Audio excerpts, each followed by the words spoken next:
then just to, before we actually do start, because we're going to be talking about our friends in the media again. I'm just going to watch the viewer numbers just start to dip now. Oh, you're talking about the media again? Yeah, it's all I really talk about on stream now. Yeah, I used to play games and have fun and stuff, but I just don't do that anymore. I just talk about the media all the fucking time. Yeah, it's all right, Rich. Yeah, it's late. It's late, mate. It's late, actually. You're on these, you're on these weird NA times. No, but I'm deliberately going for EU times now. Nah, it's all right, mate. See ya. You're talking about the media again. But I don't know if you caught this, because there was just some weird fucking shit going on over in there's this video dude like that makes videos for Kotaku, right? And I like, does everybody is there, and this will lead into what the main topic is, but is everybody in like the mainstream media like an absolute emotionally fragile train wreck of a human? Because it kind of seems that way at this stage. And yeah, there you go. Everyone's like, you can see what kind of delay I've got on the stream. Yes. They are, aren't they? There's very few examples to the contrary, I think. So I look like, okay, I'll just take you into this. This is a guy called Tim Rogers, and he makes videos for Kotaku's YouTube page. And he did a complete review of the entire Pokemon series, because Pokemon Sword and Shield are out. I mean, I also just will interject here and say, I host all of my friends on my Twitch channel, right? That's like just something you do that's nice for people. I don't know how many of you have got into my like friends' streams through doing that. But, you know, they're all good people. But I will just say, there's something fundamentally wrong watching Vince play Pokemon.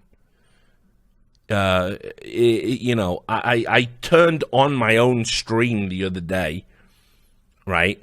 And there's a giant Geordie man with a beard, like a big grizzly man. And he's playing like, you know, these two little cartoon monsters fighting each other. It's like, Vince, mate. It's like, it's not, things aren't this bad. I know that they're not paying. I know TOs aren't paying anyone again, but please, it doesn't have to be like this, Vince. It doesn't have to be like this. You don't have to play Pokemon, Vince. You're in your 30s. It's Pokemon time is over, you know, if it should ever have begun. So, but I do love him. And I've seen all of the criticisms. Again, I'm actually working on a scripted video. I've got a bunch of scripted videos coming up. And one of the ones I'm doing is I'm talking about how all of these big development studios basically hate you, the consumer, and they cut corners on all of their big products. And the games that I've been using as examples for this, like the latest version of WWE over on 2K, WWE 2020 or whatever, 2K20, whatever the fuck it's called, it was an abomination on launch. The fact that somebody went in and data mined Sword and Shield and found that they used models, they just recycled models from the previous game, is ridiculous. Same with NBA over at 2K. When I think about how great 2K Studios used to be, I remember playing their sports games back in the day and thinking, holy shit, look how good and detailed and what a wonderful experience these sports games are. You know, realistic motion and models and simulations. And this really gives EA Sports a run for its money, especially since we all know EA Sports really started dropping off after 2006. Now you think about where they are, and it's just an absolute nightmare. It's just a horror show. And they don't give a fuck. They don't give a fuck because there's enough morons out there pre-ordering their shit year upon year, and even enough more morons engaging in all the microtransaction bullshit. And that's that. You know, you've seen the scene in Fight Club, right? Where they're talking about what the protagonist's job is, and he basically explains how it's his job to apply the formula. And the formula is, does it cost, if a car has a problem where a certain amount of those cars will cause fatal accidents. If the payouts for the families that die in those accidents are greater than the cost of a recall, then they will do the recall, and only then. But if it isn't, they don't, and they leave the cars out there, and people die. That is pretty much how the games industry operates now. That's how the average game dev thinks about their product. If it's shit, and people complain, and it gets negative reviews, in the past, that used to be a motivation to up your game, change it. It's not anymore. Not even low Metacritic scores matter. They simply look at the, spreadsheet, and if enough people pre-order the next version, and they make enough money on microtransactions in the current version, then they will not improve the next version. They'll just improve ways to make money from the next version, and you get a worse game. And if you ever ask yourself, God, these series, they seem to get worse year upon year. Yeah, that's why. That's why. Because people keep pre-ordering and dumping fucking thousands into microtransactions. Anyway, so he did this review of Pokemon. I don't know why I even went off on that tangent, just something to say in it, but it's all true. He did this review of Pokemon Sword versus Shield, and of the entire Pokemon series, including Pokemon Sword versus Shield, and this is why it's topical, because that game's come out. But that game's come out, and a lot of people are quite rightly pissed off because they've been served up a substandard product. Now, me, being a grown man, I don't play Pokemon, Vince. I don't, nor would I. And I'm too old. I missed the boat the first time around. The only thing I know about Pokemon is through my little brother, who I took to a Pokemon card game event in London one time. Bought him a bunch of the stuff, the Pokedex and all of that, and took him to see the Mewtwo film in the cinema, where it was just me and a bunch of depressed, weekend dads. It was kids all enjoying the movie, heads, down here in the chairs, and I'm just looking around, and it was just weekend dads looking defeated by life and me. So I'm a big brother. It's my life's decidedly better than yours. I'm a big brother. I haven't gone through a bitter divorce.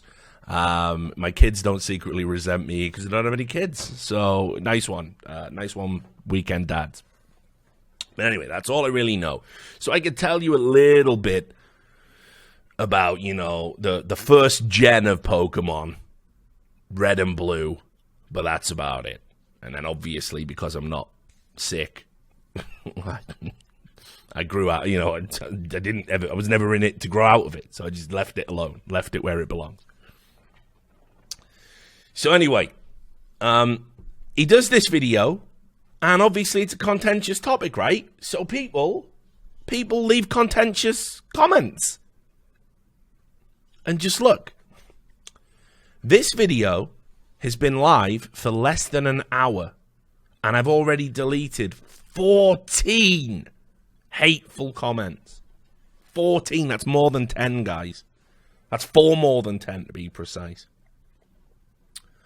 So it looks like people everywhere continue to have completely normal opinions about this video game for children. And then he just throws in, I'm a child, to be honest. Okay, good.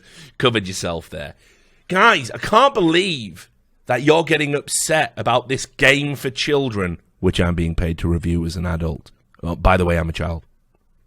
Good save. But 14 comments, guys. 14. Fuck.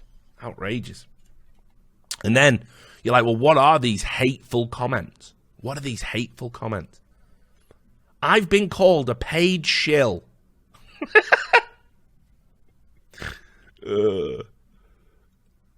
I've been called a paid shill 9 times in 60 minutes. He's timing all of this, guys. Because I said it's pretty smart they make you choose one version over the other, and wow, it's neat you can only get the starters at the beginning of the game. Now listen, whether or not you're a paid shill, sir, people, when the aim of the game is gotta catch 'em all, I imagine that's still, the Pokemon catchphrase, right? Because it's, listen, if you ever want to look at a incredible subliminal marketing campaign that just fucking worms its way into children's brains and turns them into fevered consumers, got to catch 'em all it's perfect. Whoever came up with that is a marketing genius. The aim of the game, gotta catch 'em all. Is it easy to catch 'em all? No, it's incredibly time consuming, and you'll have to buy 2 copies of the game, and you'll have to hook up and trade it all with your friends, and in each version, all isn't just 100, 200. We're just going to bump it up. 500, 800, 1,000. You see? And the kids, they want to catch them all. Because you got to. It says so right there in the game title. Got to catch them all. If you don't, all your friends will laugh at you. They've caught them all. You part-timer. So, there is no getting away from the fact, right? That the fact you have to have 2 copies of the game to enjoy a full experience, you can only get started at the beginning, all the other nonsense that goes on around it. That is kind of, cynical marketing. I'm just saying. Now listen, if I was Mr. Pokemon, Mr. P. Okamon, and I was sat on my pile of money that I'd got from marketing to children, using fear of missing out, I'd be like, this is great. Let's do a version every year where they, oh, thanks a lot, Welbers, for the gifted subs, where you got to catch them all again. It's every year. In fact, let's make it that on the date the new version comes out, your old Pokedex in the previous version, if it connects to the internet at all in any way, shape or form, it's instantly deleted. Boop. You lose everything. You will buy the new version. You will give me your money. I'm Mr. P. Okamon. But defending practices like that, right? Thanks a lot, Scoop. Appreciate the 5 gifted subs. The practices of that are inarguably cynical. Just saying. So, if you come out and say it's smart, the less intelligent people in your audience, which is a percentage of them, I'd put about 20% of your audience is a moron, they're going to not look at the nuance, and they're just going to say you're a paid shill. And paid shill is a really mild insult. I'd love to get called a paid shill on a regular basis. I'd love it. Paid shill, I can take that.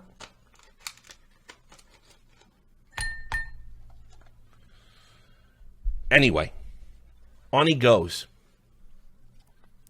When did the word paid get superglued onto the word shill?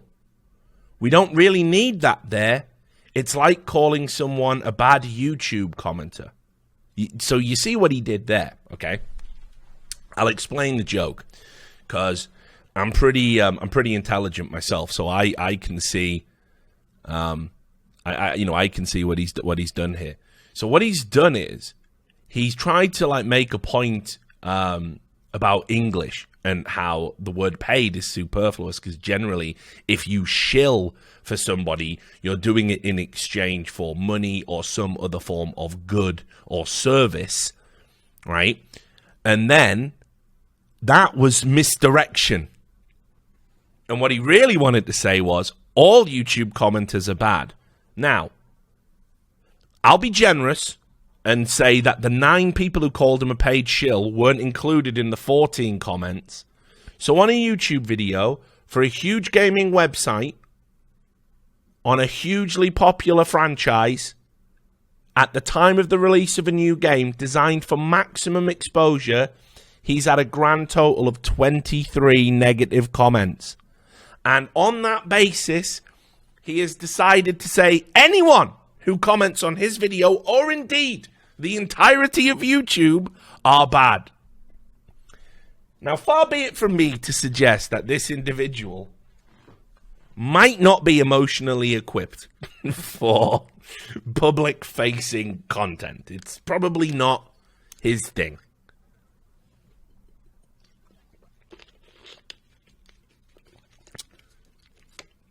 But then the hysteria it cranks up because these people, these games journalists, they live in a world that you just cannot understand, and you will never be able to understand it. I can't understand it. They live in a world, right, where they want it to be something else, but they can't be.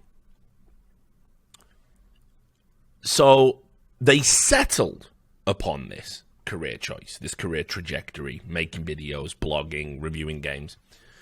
And it slowly dawns on them somewhere along the line that they're never going to be important, really, in the grand scheme of things. So they try and insert the odd little thing here and there.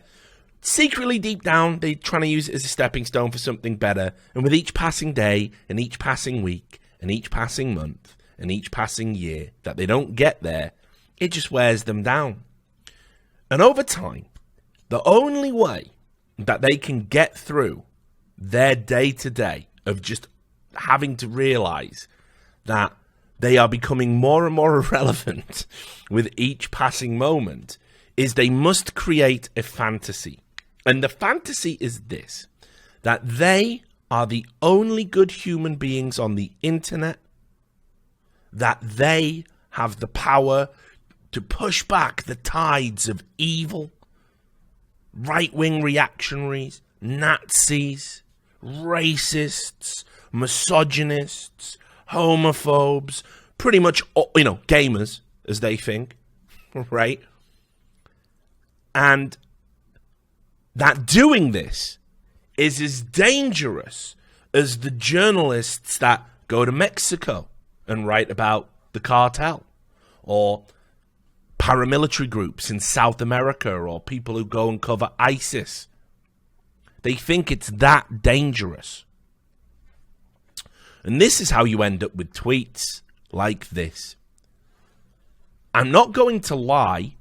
Every time I post a video, someone in the comments manages to inch me even closer to the realization that, yes, one of them is going to literally kill me someday.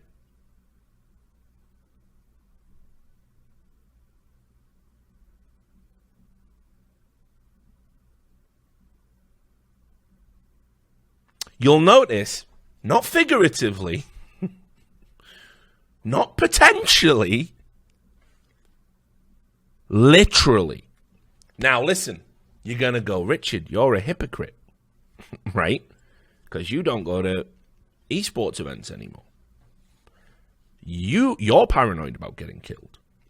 Now, to be fair to me, which I'll always be, because I am biased towards me, I have had actual death threats from felons. So I arrived at that decision after multiple credible death threats. It wasn't because somebody on YouTube said I was a paid shill. You see, so little bit different. Oh, I know you were going to bring it up, chat. You think you guys, Sober Rich is so far ahead of all of you. You'll never put me in a logic headlock. I won't do it. No. Doesn't work. So I beat you with that one, didn't I? But anyway, this guy honestly thinks over making a Pokemon video and people saying, hey, you're supporting some pretty unpleasant practices there, homeboy, that somebody in those comments will literally kill him one day. Seems a reasonable assumption, doesn't it? Then, I am not feeling good about a lot of stuff today. That is very well evidenced, Mr. Rogers. I'm going to delete this whole YouTube comment thread here in about 5 minutes. Didn't, of course, because it blew up and got attention. Let me reply live here on Twitter. So, somebody positively replied to him on Kotaku saying, I like your work. Please quit Kotaku, Tim. Don't sync with that ship. Now, listen, as we all know, when the whole Deadspin thing happened and all Kotaku's journalists came out and basically LARPed as if Kotaku was getting shut down when it never was, prompting dozens of YouTubers to make videos going like, ding dong, the witch is dead, Kotaku's over. No, they were just attention-seeking, guys. There's no discussion about it closing down anytime soon. So, sorry, guys. They were just a bunch of attention-seeking losers all at the same time. Almost as if that's just the MO of the average games journalist. But this reply is from the official Kotaku YouTube channel where the video was housed. Now this, everything's fine at Kotaku, guys. There's no problem culturally over there. You know, there's no problem. You saw the reaction I got from Cecilia for paying her a compliment. There's nothing wrong with these people. They are fine. They are well adjusted. This is the official Kotaku YouTube channel. Do you have any idea how monstrously insulting to me this comment is? Right? That's Tim. First of all, Kotaku is a profitable website whose owners love profit. So this ship is not sinking outside of its reputation with people who get their news via the insipid 30-minute monologues of an idiot who purposely misreads things loudly. Right? Now, I think that is actually the quartering that they're talking about. And let me tell you, knowing Jeremy and having spoke to Jeremy, he doesn't purposely misread things. It's not on purpose. I'm joking. He's been very nice to me lately. But I do think calling him an idiot is a bit strong. I think calling them 30-minute monologues is an outrage. His average video is, I want to say 20 minutes. And to say he purposely misreads things, no. He's accidentally misread a few things sometimes. One time he put me down in one of his videos as a social justice warrior. So, you can... sometimes nuance gets lost, doesn't it, on the internet? Not his fault. He apologized. He retracted it. Thank you, Welbers TV. Anyway, furthermore, if improbably this website did vanish tomorrow, so what? What are you trying to say? Are you saying if I stayed at this job until the website disappeared or closed, then that would somehow ruin my chances of getting another job or independently making videos? How exactly would that work? Oh, the confidence. The supreme confidence of the games journalist. They just know that if your publication goes bust, there is a safety net of other equally shit publications just waiting to catch you. Yeah, we're hemorrhaging money too, don't worry. This idea that Kotaku is in any way profitable, seems hilarious to me, but okay, whatever.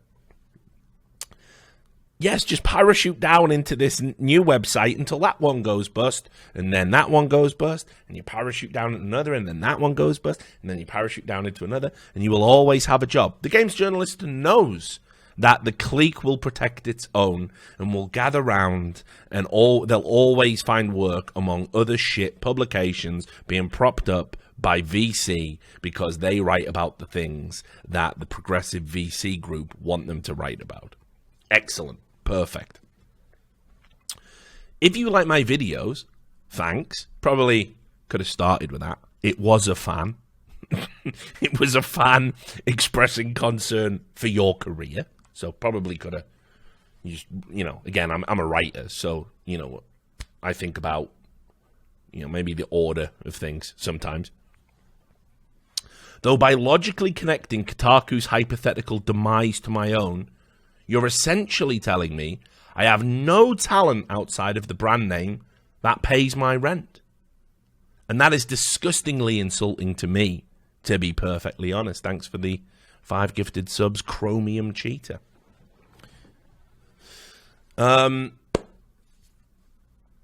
So I don't know why he's equating talent to money, because we all know that doesn't match up. Oh, I'd be the wealthiest. Am I right? Okay. No, we all know that doesn't match up. We all know that doesn't match up at all. And to say that his fan is like, he's just saying, don't go down with this sinky shit, please. Like, I like your content. You're going, well, you're insulting me because you're saying I couldn't get another job. No, he's saying the opposite, because in telling you to leave, he's telling you to go and get another job. And obviously in telling you to do that, he obviously believes you could. So you've done a bit of a 180 on the intention of the comment there.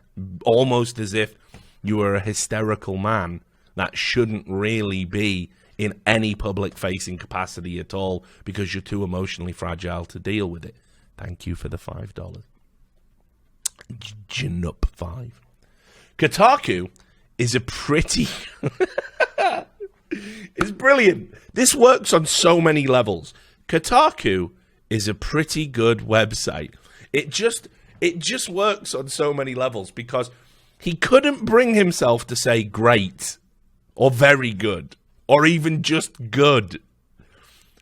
He had to sort of say it was pretty good. Like on the official Kotaku, using the official Kotaku YouTube channel comment, he couldn't put it this way, right? Okay, let me put it in a way we can all understand. Okay, we can all understand this. I'm sure. If you can't understand it, don't worry, it's okay. But this is an adult stream, so we talk about adult things on my adult stream. You've had sex with somebody, right? You thought it was, amazing. And you're pretty sure they had a good time too. And you're one of those people who craves feedback. Because sometimes you do need it, I'd say. It's an essential component of getting to a good place and being able to pleasure your partner. So you ask, how was that? And they say, pretty good. You'd be fucking devastated with that. You'd be fucking devastated with that. If they looked up, you went, pretty good. Pretty good. You would have to go for a walk round the fucking block. You would need time to recover from pretty good. So, the idea that a guy who is trying to defend the site and say good things about them can only manage pretty good is hilarious. It's hilarious at face value, because we all know Kotaku isn't a pretty good website, is it? I mean, it just objectively isn't. If it ever was, it certainly isn't now. You should try reading it instead of letting a third-hand mouth breather histrionically misread it to you. Again, points for projection, because you're the one in histrionics. You literally tweeted that someone who comments on your YouTube video will one day inevitably kill you like it's a kung fu movie and you killed their master many decades prior. So that is histrionics. Somebody saying don't sink with the ship is not histrionics, but okay, fine. Mouth breather. Now listen, guys. I'm gonna do some fucking Kotaku judo. Right? What you do with Kotaku judo is you take their principles and their values that they hold you to, and when they come in, you go, wah! You make a karate noise, even though it's judo, and you flip them. You use their own attack against them. Now, I'm pretty sure this guy likes to think of himself as a progressive, but I'm going to tell you something. Mouth breather, very problematic. Ableist language, that is. Do you know why? The word mouth breather comes from people that suffer from mental impairment and mental problems that causes them for their jaws to loll and to struggle to breathe in a way that somebody without that impairment would. So, what might seem a bit of fun to him, calling people a mouth breather, it's actually deeply upsetting, isn't it, to the parents, for example, of a child that has such issues. So very disappointed in him for saying that, really, because somebody that used to work in a school for children that were differently abled and had developmental issues, you know, I just think of that time fondly and how pure and innocent and fun those kids could be, divorced from all of the nonsense that we live with. And to see a Kotaku journalist call them a mouth breather, well, it just goes to show, doesn't it, what these people think. So, he's had a perfectly normal one. And then what I always love, at the end of the absolute meltdown of all meltdowns, when they always have these public meltdowns, literally saying a YouTube commenter will kill me one day, they always then try to show you, you thought I was having a meltdown, but no, I am really unfazed by all of this. See? Anyway, I'm making a new video now. Bye, look, I've got a cute little Pomeranian dog and I'm surrounded by toys. And then just to also show you, haha, look, I'm going to give you pretty much the same picture twice, but one with me looking a bit more docile. And here I am stroking the dog. I don't care. You didn't get to me. Definitely not spewing. Wasn't having a meltdown, sir. Ridiculous. Tim Rogers, ladies and gentlemen, from Action Button. Oh, man. Like, I don't know. It's just... word of advice, and then we'll move on to the real topic we're going to talk about today. Whiskey's on standby. Word of advice to any of you. If you ever get this jaded in anything you're doing, if you've ever convinced yourself, like let's say you're working in a checkout, on the checkouts in a store, and you know the people who come in the shop give you their items, and you go beep beep beep, I'll be £20, please. If you ever become convinced that one of those people will one day just come in and kill you, probably should just quit that job, really. It's probably getting to you. It's probably starting to weigh down on your psyche in a very unhealthy fashion. You should at least have a break. That's some good real life advice that I'm trying to give you there. Okay, because I look after my viewers. Never let it be said otherwise.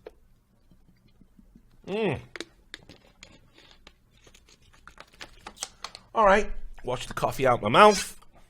Time for a whiskey. Scotch today. Nothing fancy. Just monkey shoulder. It's cheap. But, can't be great stuff all of the time. Right then, what are we going to talk about today? Okay. So, journalists. I told you we were talking about the media. This was the fun part, right? Now we're going to get a little bit serious. We're going to do a deep dive into how Twitter is going to change to protect the verified blue checks that we all know make Twitter the shithole it is. You see, it's not you guys that make Twitter bad. Even if I have you blocked. Even if I have you blocked. And I'm going to say, I'll say this, because I can block you. If you're an asshole to me, and block me, man. I play Overwatch, block me. I hit the block button, and you cease to exist. And that's wonderful. It's just wonderful. You will never exist in my brain again. So that's great. Fixes everything.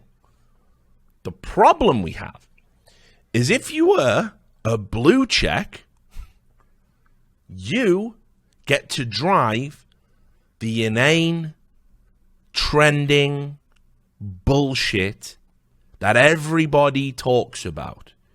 You dictate the hashtags every day. A variant of Orange Man bad, impeach Orange Man, impeach Orange Man now. Now is the time to impeach Orange Man. Every day. It's the blue checks that make Twitter a hellscape. It's the blue checks that dig into your old tweets and fucking blow them up and talk about them. And the special privileges afforded to having a blue check, which basically means your replies always jump to the top of the queue. That's why you have those Trump reply guys, the deranged journalists and resistance people that every time Donald Trump tweets, their phone wakes them up at 3 a.m. Fuck, Trump's tweeting, I must be the first. The people that sued Donald Trump for blocking them on Twitter because they said it negatively affected their careers because they couldn't reply to him anymore. All of them American, most of them journalists, all of them progressive to the point of ridiculousness, and they are responsible. That 10% of the user base of Twitter is responsible for over 90% of the tweets on the entire platform. It is shit because of these people. So, the relationship between Twitter and the journalists is incredible. Because all of the tech journalists, all the verified blue checks, they all have this, they all know somebody over there. So, whenever you tweet any criticism at them, your account is up to be banned. Not just blocked. It's not enough that they block you. Help, help. Somebody said my opinion is bad. You will be banned for that on Twitter. It happens all the time. It's not hyperbole.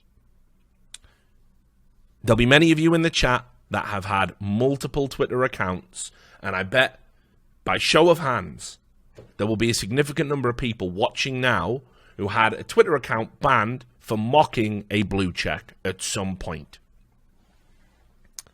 It's just the way it goes. So, where does all this come from? Where does all this start? Let me take you back in time. During a recession, during the changes that we had I say recession, a dip in the economy for certain industries, in particular those in fossil fuels, journalists decided en masse to say to people who were miners that, listen, don't worry about it. Don't worry about your way of life disappearing. Don't worry about the march of progress and change. Just simply move with it. Which, by the way, it's okay to apply that to people who've been miners for 50 years. Apparently not okay to apply that to anyone else on planet Earth. See if you can think of some examples. No. You just got to roll with the punches on this one, guys. So why not learn to code? Why not learn to code? So we had this plethora of articles because, as I tell you all the time on this stream, and in case you're new, because again, we got new people coming in all the time, I'll just repeat it briefly. These journalists are not independent thinkers. The people in the journalist set, the Blue Check Brigade, they sit on Slack groups, they sit in Google Messages, they sit in Discords, and they all communicate with each other. So you will never see one article independent, expressing something independently. It'll always be at least 4 articles. It'll always be at least 4 articles all at once. And what they do is, by virtue of those 4 articles appearing within a short space of time with each other, they all go, Well, look, it's obviously real. It's obviously a thing. That article says it, that article says it, and that article says it, and my article says it. But they all agreed clandestinely prior to that they were all going to write an article on that topic, to do a full court press, to fool you into thinking that this is significant. There's an old saying among bad journalists, and that is if that you can point to 3 examples of something, you can call it a trend. So just think about that, and then think about how these articles always come out in clusters. See, I'm dishing all the big secrets here. So, and of course, yes, just in case you haven't figured out, if you can point to 3 examples of something, no, you can't call it a trend. Because we have access to more information and more examples by virtue of that than we ever had before. So, when you see these non-stories, and it's like, gamers are rising up, and it's like 3 accounts with less than 100 followers between them saying the stupid thing, journalists will take that, run with that, pretend that's the majority mindset, and misrepresent it for hate clicks. So no, 3 examples is not a trend.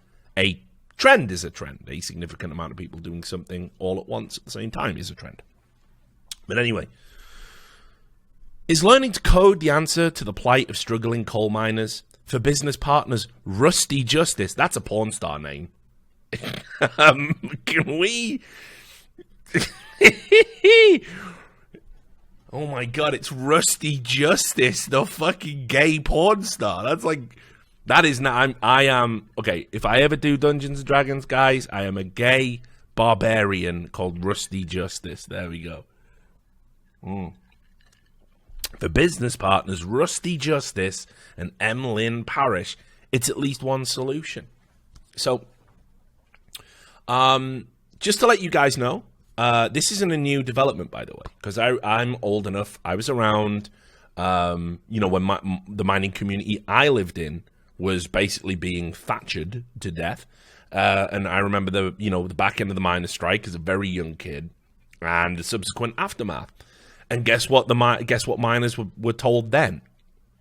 People in my generation, people in my family, were told, learn to type, get an office job.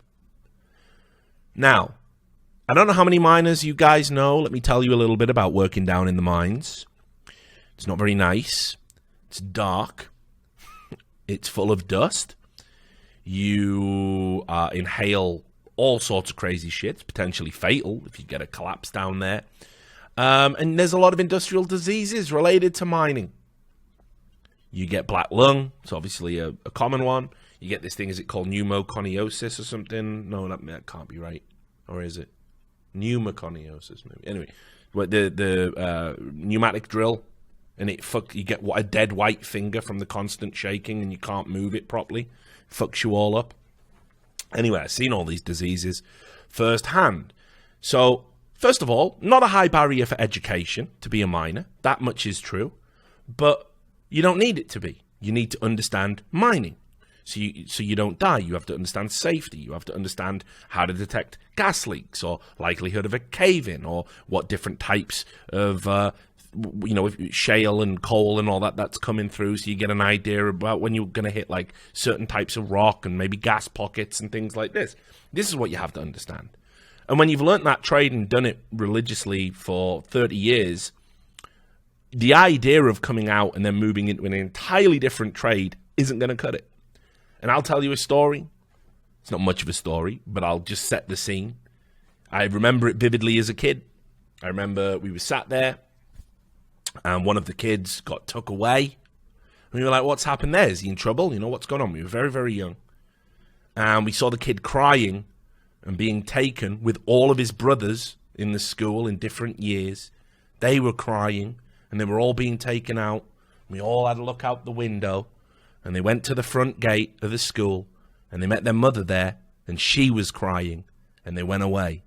And what had happened was, the father, who had been a miner, and had lost his job when the pit closures and hadn't been able to retrain and couldn't get a job and couldn't provide for his family anymore, had hung himself that morning when everybody went to work and school because he felt desperate and lost. So when you flippantly say, learn to code, you know, the mine closures devastated mining communities, obviously. These men felt useless. They felt like anachronisms. But it's okay. So here we are in the present day. Learn to code. That's what they're being told. Learn to code. Learn to code. So there was this. Learn to code, right? Prior to that, 2016, I think this is a good summary of it from a guy called Alex Van Ness. You can see here. So that's the one I just showed you. Learn to code. This is Bloomberg. Appalachian miners are learning to code. Okay, 2016.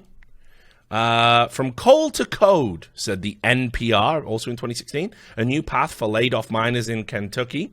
CBS News, out-of-work coal miners find new work in computer industry. And then just to give you further proof that this wasn't just like 4 articles, there was other ones as well. I believe Wired had one. In fact, I think I got another image of kind of a collage of all of the big ones, all of the big stories, learn to code.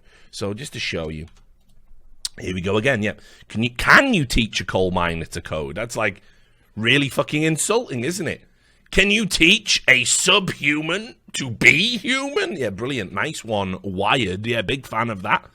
You can see BitSource building a coal to code mentality in Appalachia, Kentucky. There was this. So this was the journalist's answer. Let's just go out there and, hey, you guys just learn the code. It's fine. Just learn the code. So let's fast forward a little bit, okay? As you guys know, there have been a ton of layoffs in digital media, just a ton of them, because these publications are not profitable. They don't make money.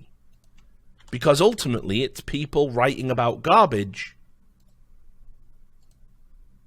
and there's not a lot of there's not really any money in that. You have to you have to wind people up to the point where they click without ad block and work on it. So when all these layoffs started happening, savvy internet commenters decided to say to the journalists that were the victim of the layoffs, learn to code. Learn to code. And what's wrong with that? It should be easier for a tech-savvy, modern journalist to learn to code than an Appalachian miner, right? Do we agree with that? So, what was the reaction, do you think, from these blue checks? Do you think they said, well, we have gloated in the past when huge swathes of industry has been shut down because we believe as effete intellectuals we're better than the blue collar in America. We're the people that couldn't conceive of a Trump victory because we've never been to the Rust Belt. We've never been to a red state. We sit in California and New York and we think, and Washington, and we think that is the whole world. That's all of America. And anybody that doesn't fit into our little cliques and our way of life with cocktail bars and, laptop coffee mornings is inferior to us. Do you think they then went, learn to code? That's reasonable. Suppose we do sort of deserve that. No, you see, they're blue checks and they're journalists. So they have to be a protected class on every form of social media that they're on. They have to be protected by the platforms. So this is what lights the torch paper. Ben Popkin from NBC News. Learn to code was tweeted at me by a sketchy account. I reported it as abusive behavior as part of targeted harassment. Twitter suspended the account within 20 minutes. Journalists, if they, meaning anyone else on Twitter, tweet "learn to code" at you, don't stay silent. Take a moment to report it. What is it? Sexual abuse? No. It's somebody saying, hey, losing your job? Maybe you can just learn to code and get another job. Haha, remember how you said that about the miners? On he goes.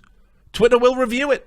And if they determine it violates their rules against abusive behavior, they will take action. Haha, I don't care. These are journalists, by the way. These are mature adults, apparently. These people are better than you. Ha ha ha, I don't care, and my feelings aren't hurt if you tweet "learn to code" at me. I used to enter in QBasic programs from the back of 321 Contact and wrote a homework keeper on my TI-83. Ah, memories. Terms he's just Googled. Then I got interested in other things. What I'm interested in here is a coordinated or inauthentic attack directed at laid-off journalists alongside pictures of people hanged and so forth. And if those people feel harassed, they should avail themselves of the same tools any user has to control their Twitter experience. Then he goes on and mentions Gamergate, because it's everything to these people. Again, 99.999 recurring. 99.9999 to infinity recurring percent of people on planet Earth don't even know what Gamergate is,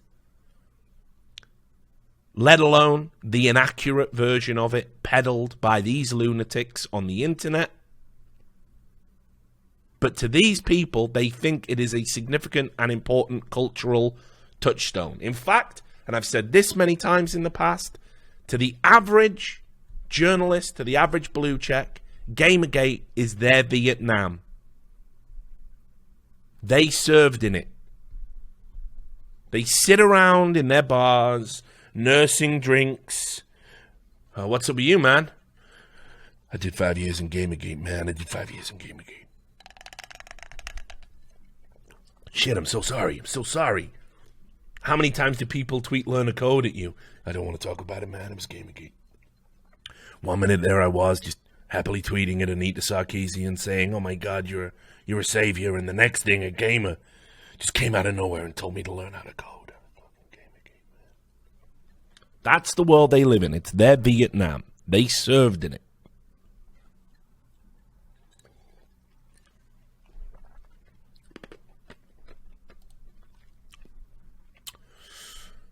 You'll notice Talia Lavin in there saying, "Oh, I just wrote an article about this." Let's have a look at the article, guys. See if you can guess what's going to be said here. Ooh, this seems like a nice, non-biased and informative title over at the New Republic.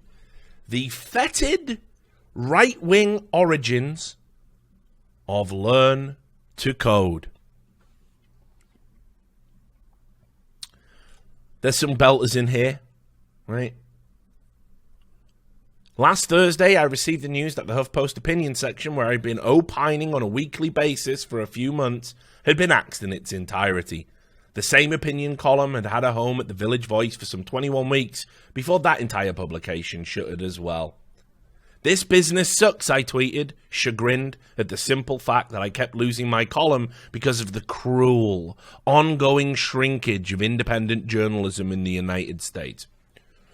Pro tip: write things people want to read. It definitely helps longevity. Get into, become an expert in a field. Try that instead of just throwing up the same inane opinions as all of your peers because you're too scared to say anything different to your peers, because then they will utterly destroy you in the same way your marauding, roaming cliques destroy anyone else on the internet. Understand, homogeneity of thought is actually an illusion. Why do I get tipped off when these journalists are up to no good? Because I know good journalists that only impersonate bad journalists.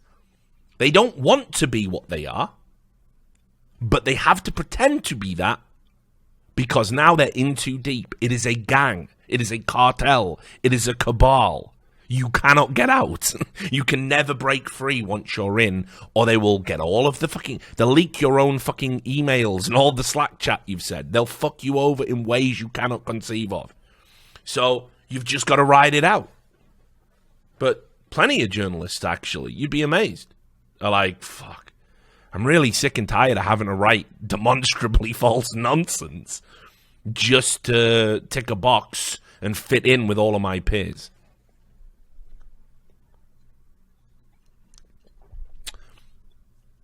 Dozens of jobs were slashed at the Huffington Post that day. The Huffington Post, by the way, a massively over-bloated, fetid, to use your word, corpse of an organization that has too many people on the books to begin with. People I've never even heard of that used to pay insane amounts for opinion columns nobody read. Probably the issue is the business model itself, but whatever. Dozens of jobs were slashed at HuffPost that day, following a round of layoffs at Gannett Media. Further jobs were about to be disappeared at BuzzFeed. It was a grim day for the media, which, by the way, is a great day for all of us, and I just wanted to channel my tiny part of the prevailing gloom.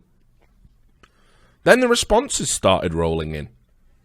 Some sympathy from fellow journalists and readers, then an irritating gush of near-identical responses. Learn to code. Maybe learn to code. Better learn to code then. Learn to code, you useless bitch. Alongside these tweets were others. Stop writing fake news and crap. MAGA, of course, get the Trump mention in there. Your opinions suck and no one wants to read them. LeMayo, journalists are evil, wicked cretins. I wish you were all jail and afraid. I looked at the mentions of my editors who had also been laid off after years at the Huffington Post and of other journalists who had lost their jobs. There they were, the swarm of commenters with the same little carbuncular message. Learn to code. Now, you'll notice immediately Talia Lavin, who, by the way, as I'll demonstrate, is somebody who is a serial fantasist and conspiracy theorist and a terrible, terrible journalist. You will notice that her immediate thought process here, because this is how they all think, the people cannot hate us. It's like the emperor that lives in the castle and never goes outside except when he has those processions where he's surrounded by armed guards and anybody that shows dissent will be killed on sight, and they're all cheering. And the emperor's going, look, everybody loves me. No, Emperor. No. Actually, there's many people that would wish you weren't around. It's this deluded version of reality. So we'll jump ahead.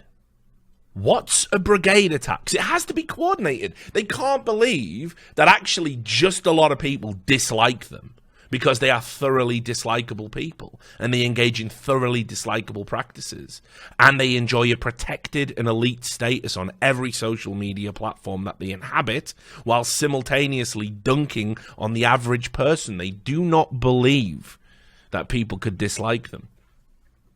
What's a brigade attack, you may ask? It's a rather dramatic name for coordinated harassment, usually migrating from one social media site to another, often hatched in the internet's right-wing cesspools, because again, you can't be left-wing and dislike journalists, you see.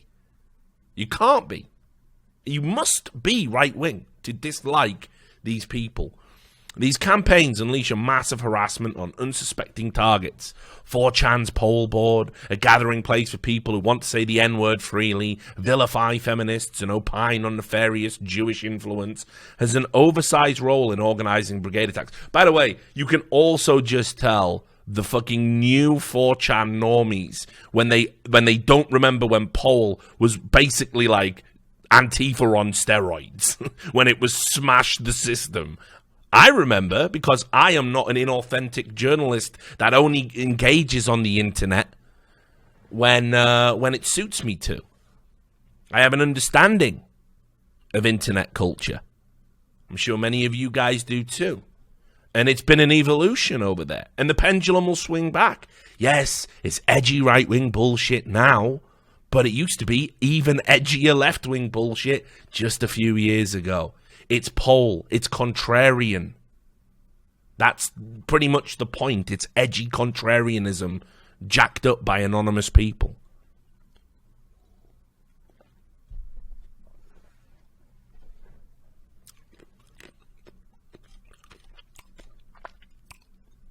General description of the history. I mean, again, imagine doing this. Imagine, because people told you to learn to code, you write an article of like 2,500 words, and in the middle of it, you explain what brigading is. Because, again, it must be coordinated. We'll go down here. She starts getting into it. She really thinks she's a talented, creative writer. It's so embarrassing. When I smelled the putrid odor of a brigade attack. By the way, if you've ever seen Talia Lavin, I'm sure she's familiar with putrid odors. She doesn't look like the most hygienic of people. She always looks kind of a bit like she's just like woke up, on a bench after like a fucking 3-day binge of something. Anyway. When I smelled the putrid odor of a brigade attack, I decided to do a little research into the origins of this sudden and plainly coordinated, because now we're saying it is coordinated, absolutely. My gut feeling is it's coordinated. Here's what a brigade is, and then abracadabra, it now just is coordinated, you see. I thought it, I did a bit of misdirection in the middle, now I'm going to tell you why my thoughts were right the entire time. So, there was also death threats and a flood of anti-Semitic Instagram comments. It was a fairly simple operation. I clicked over to 4chan's poll board and searched for the phrase. In a thread entitled Happening, HuffPo, BuzzFeed, other MSM garbage, journalists fired, which discussed the extent and impending layoffs, there were dozens of responses laying out the Learn to Code plan. Learn to code is what should be spammed over and over. Fuck these elitist cunts, wrote one user. Reminder to tell all the fired fucks to learn to code, wrote another. I'm not ready to declare victory until these maggots are killing themselves with a live stream, wrote a third. An odd little narrative sprung up around this malevolence, 3 comments. Postulating that journalists had... remember, if you can... Remember what I told you? If you can point to 3 things, you point to 3 examples, it's a trend. Wait, why do they always do these things in 3, Richard? If you can point to 3, you can call it a trend. An odd little narrative sprung up around this malevolence, postulating that journalists had condescendingly told coal miners who lost their jobs to learn to code. The scant evidence for this quickly debunked narrative was a collage of several articles covering programs to retrain jobless former coal miners in the rudiments of coding and bipartisan job training efforts. But it's not quickly debunked, is it? It actually happened. It was real. How's it debunked? Okay, not to worry. We'll get to that. Don't worry, I've got material. But as with ethics in games journalism, because remember, you're not allowed to say that these people should be held to an ethical standard. That is harassment and hate speech. But as with ethics in games journalism, the narrative was just a means to deflect attention from the ultimate goal of adding distress to a terrible week for journalists. I mean, listen, if that was the ultimate goal, so fucking what? Why should you be immune to that? Why should you be immune to that? Are you saying that when a sports team loses, nobody should be allowed to tweet at the sports team? Ha ha ha! You lost the Super Bowl. Fuck you. You shouldn't be allowed to tweet that because it's adding distress. Poor babies with your overpaid jobs in your elite cities. I feel so sorry for you being distressed. Multiple right-wing media figures consciously took the bait. I don't think they're the ones taking the bait, darling. But whatever. After the Raps, John Levine misleadingly tweeted that simply typing learn to code might get Twitter users suspended. By the way, he's had to delete that tweet now. And it wasn't misleading. because I just showed you how an NBC journalist told you within 20 minutes an account got banned. So, which is it, guys? Is it rise up journalists and let's get 4chan? And look, they'll be banned in 20 minutes, I promise you, from an NBC journalist. Or is it, no one's being banned, nothing to see here, guys? Which one? Pick your poison.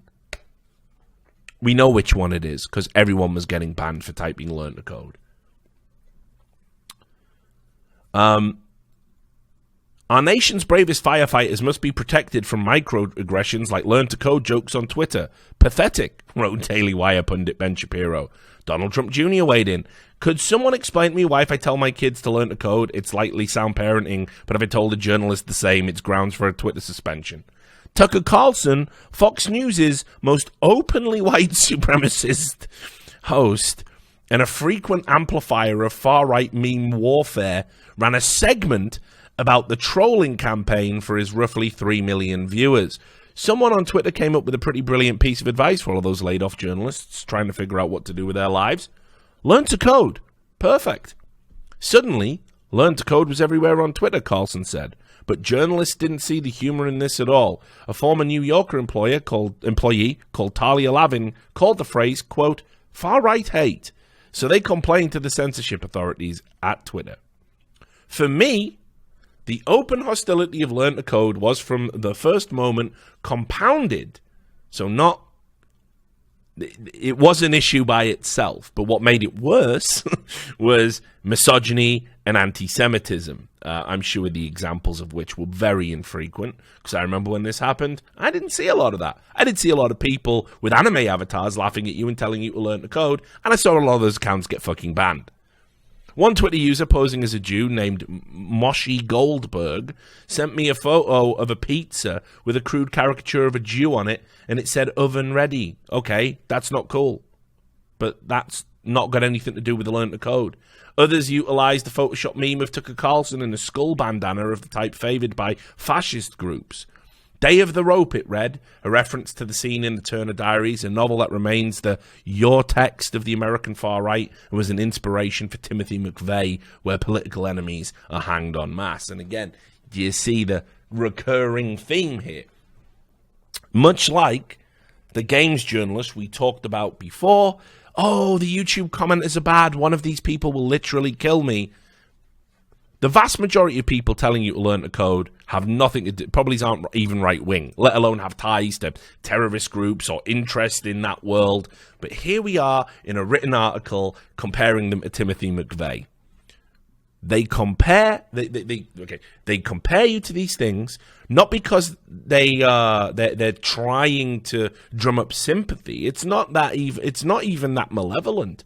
The tragedy is, because these people are so miserable and insecure, they believe it. They honestly believe what they say.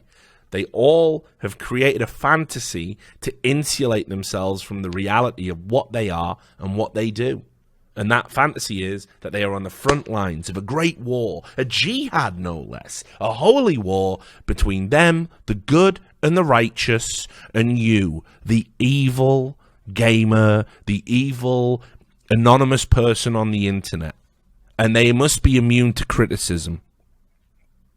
And if they are not protected, then much like Bush said famously, you're either with us or you're against us, and that's how these people think.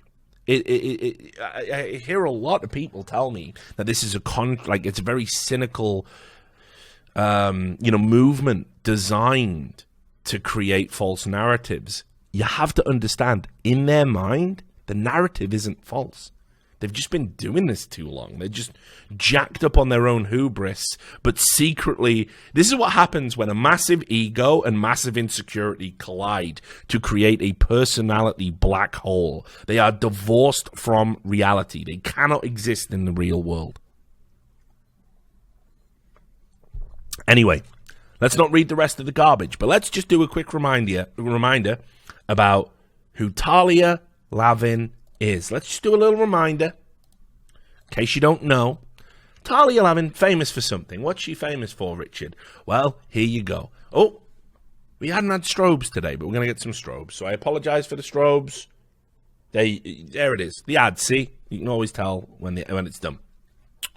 She used to write at the New Yorker, very prominent, very well-to-do establishment. New Yorker fact checker. This is the hilarious part. She worked there as a fact checker. And by fact checker, that means whenever Donald Trump says something, she says actually the opposite is true. And actually also, bizarrely, whenever Bernie Sanders says something, the opposite is true as well. Because we can't have non-establishment politicians ever succeed, you see. You're not allowed to do that. If you've ever wondered, right? If you were a Dem, by the way, who supports Bernie, and go, ha, ha, ha, ha, look at the media dunking on Trump. Trump is bad, isn't he? Ha, ha.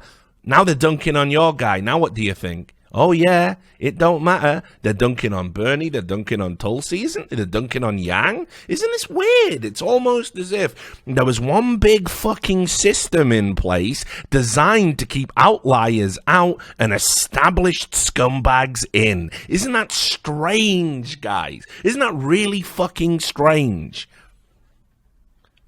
Just going to turn off Yang's mic. Oh, whoops, he was muted for most of the debate. Whoopsie doodle. We're just going to fucking write up unsubstantiated smears that Tulsi Gabbard, a fucking veteran of America, is a Russian agent. Hillary Clinton's going to come out and say it. We're going to run the stories again, and then we're going to deny Hillary Clinton said it. That's literally... It is a full court press on non-established figures. You're either in the club or you're out of the club, guys. That's all there is to it. Anyway, let's just calm down. Hang on. Gotta calm down. I think of the times in which we live, and I think of all the people that inspired me that aren't here anymore, and I'm glad they're not. It would drive them mad. Can you imagine a Bill Hicks trying to function in this world? Can you imagine a Christopher Hitchens trying to function in this world?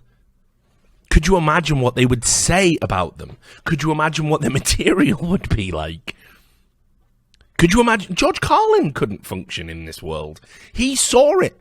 That was why, if you go look at the last, 3 George Carlin specials, as he's getting older and he knows he's coming to the end of his life, it's not even jokes anymore, guys. It's not even jokes. It is a old man who has seen too much standing there telling you, guys, America's fucked.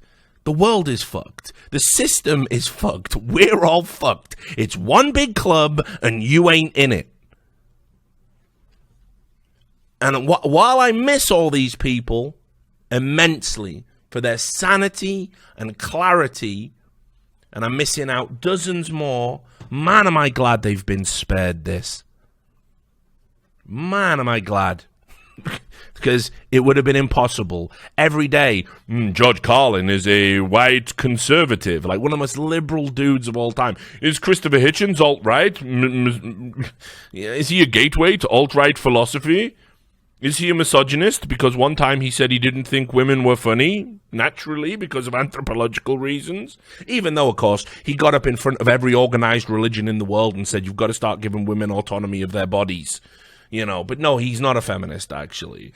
Bill Hicks, conspiracy theorist? It would have been a nightmare.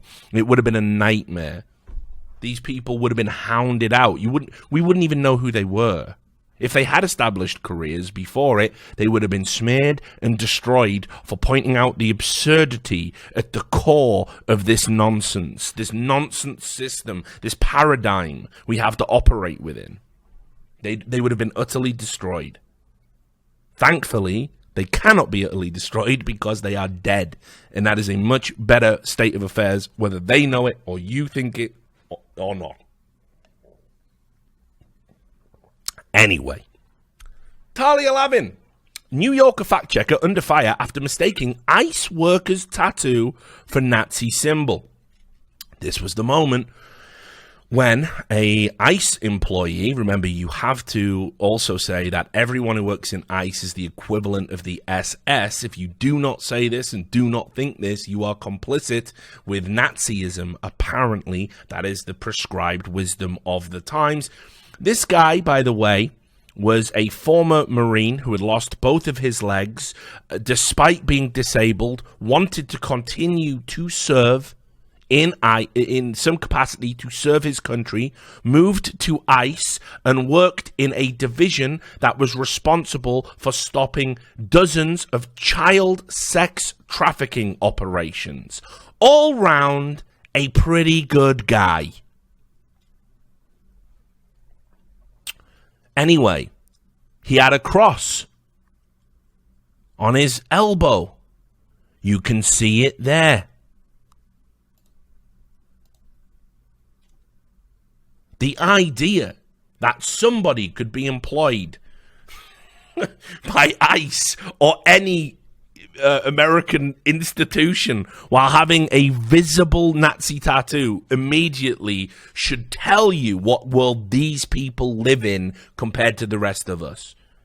If you've got a fucking swastika on your forehead, you don't get to work for the police, do you? It's that simple. We exist in reality. These people exist in the fantasy they've created where there's Nazis everywhere and they are the brave protectors, the last line of defense.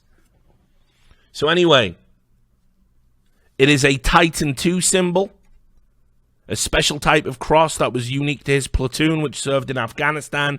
She said it was a Nazi Iron Cross. By the way, historically, that is an oxymoron.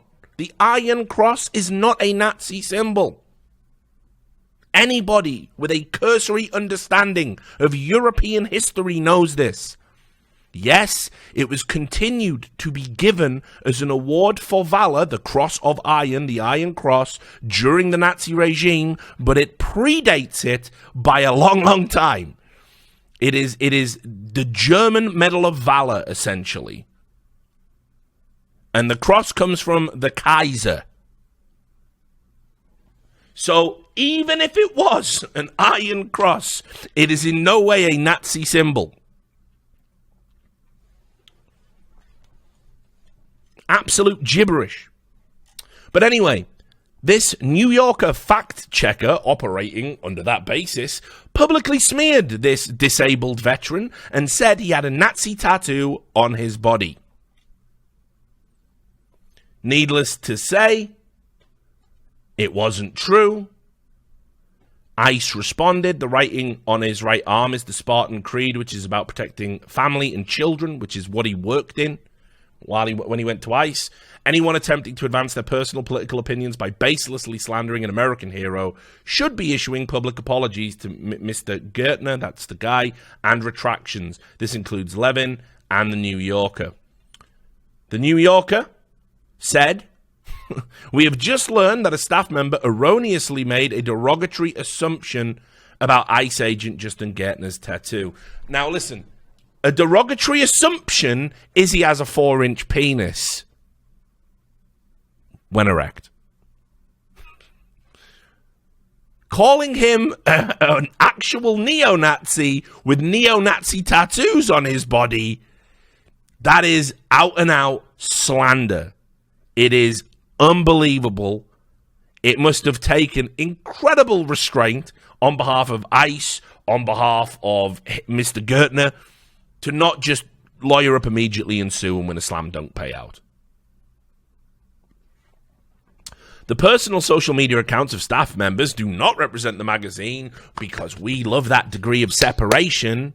We love that degree of separation. No one else gets to do that, do they? Have you noticed that as well? The publications that employ the journalists, they come out and what do they say? They go, oh, it's just an individual on their Twitter account, so we can't be held accountable. Don't sue us. We're already hurting for money over here. Meanwhile, if you work in fucking McDonald's and tweet out like, fucking, just did a shit. Somebody comes along and fires you from a meaningless wage slave job. McDonald's will not allow our company to be smeared in this way, as if some fucking wage slave speaks for Mackie D's. It's the paradigm within which we live. Journalists must be protected at every turn because they're oh so brave now. Don't they do such important work like smearing disabled veterans? You're so brave. Anyway, The good news is that she had to resign from that job. I'm sure there was a conversation where they talked about riding it out and can we do. But no, as you can see here, there should be one more flash. Move down, 2 more. Come on, you're better than this. Whatever. Right, I can always tell. When Prince William appears, it's done. New Yorker staffer resigns after falsely accusing ICE agent of tattoo. She basically left. What does Talia Lavin have to say about this? I'd be mortified. I, in my capacity as an esports journalist, do occasionally write about things that are important and can ruin people's jobs and lives and everything else. I'd be mortified if I ever falsely accused anyone of being a Nazi. Quote, Talia Lavin is out of a job following her June 18th tweet that caused mass outrage. I feel like I made a small mistake and it's destroyed my life. It's all about you, Talia, not about him, not about the disabled veteran whose life you could have just as equally destroyed. But let's just ponder on this concept of small mistake. Small mistake, small mistake. You see, you have one job when you're employed as a fact checker. It is to check facts. And what you didn't do here, you see, was check the fact that is not a neo-Nazi tattoo. And it must have been easy for you to do. Let me give you some advice here. Here's what I would have done. I would have took that picture. I would have identified the individual in it using my extensive connections, which all journalists have. I could have reached out to ICE directly. You must have some sources over there. You could have even back-channeled and gone directly to ICE themselves and said, hi, I've been presented with a picture. I have some concerns. Does this individual have a neo-Nazi tattoo on them? And then at which point you probably would have been told, oh, it's this individual. It's actually this symbol from this military outfit, and you would never have had to tweet out your erroneous bullshit, and you would have kept your job, and he would have been a much happier individual for it. But what you did instead was you publicly tweeted that he was a Nazi first, before you had done, these words again, checked any facts. So I think we can see immediately you were completely deficient as a fact checker. And it's pretty reasonable that you lose your job over it, because in the grand scheme of things, when you fail to check a fact that is that easy to check, it's not a small mistake. It is a catastrophic failure, actually. But self-awareness, not a journalist's strong point. Not really what journalists do particularly well. Now, what do you think? What are you? I'm going to look into the fucking camera here. Let me make sure I'm doing it properly. Everyone loves it when I do a stare at the camera. I'm looking at you. Right. What do you think should be the penalty for somebody that loses their job in disgrace? I mean, do you think you're a journalist, you lose your job in disgrace for smearing somebody falsely because you didn't do your job properly? What should happen to you? Do you think you should spend some time on the sidelines? Do you think you should go and get retrained? Do you think you should never be employed again? I think that last example would be incredibly harsh, right? But what should happen? What? Yeah. See, people are saying retrain, learn the code. That's a good one.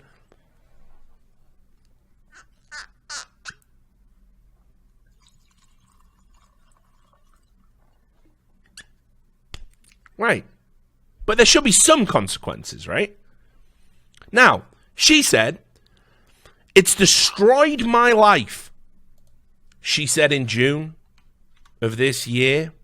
Well, here's how. This is all you need to know, right? I've told you, it's a clique. They look after themselves. They're a corrupt cabal, and they will all bend all logic and rules and common sense and propriety to protect one another and keep each other in money.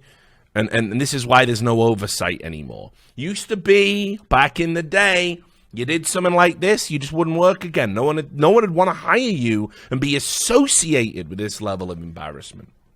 Talia Lavin Well, come on. You can do it. There it is. She got hired by New York University to teach a journalism course.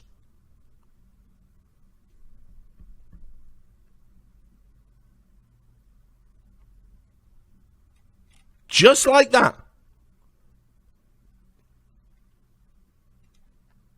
Just like that. What's that? You were a fact checker, left your last job in disgrace for failing to check a very basic fact, smeared a disabled veteran as being a neo-Nazi when actual fact, he's not just a hero because of what he did in the war, but he's also a hero because he saved the lives of many children being trafficked into the sex trade. Here you go. Don't worry. Don't worry. Come and lecture young, impressionable journalists about how to be a fuck-up like you. Because what could possibly go wrong with raising another generation of incompetent, bumbling liars?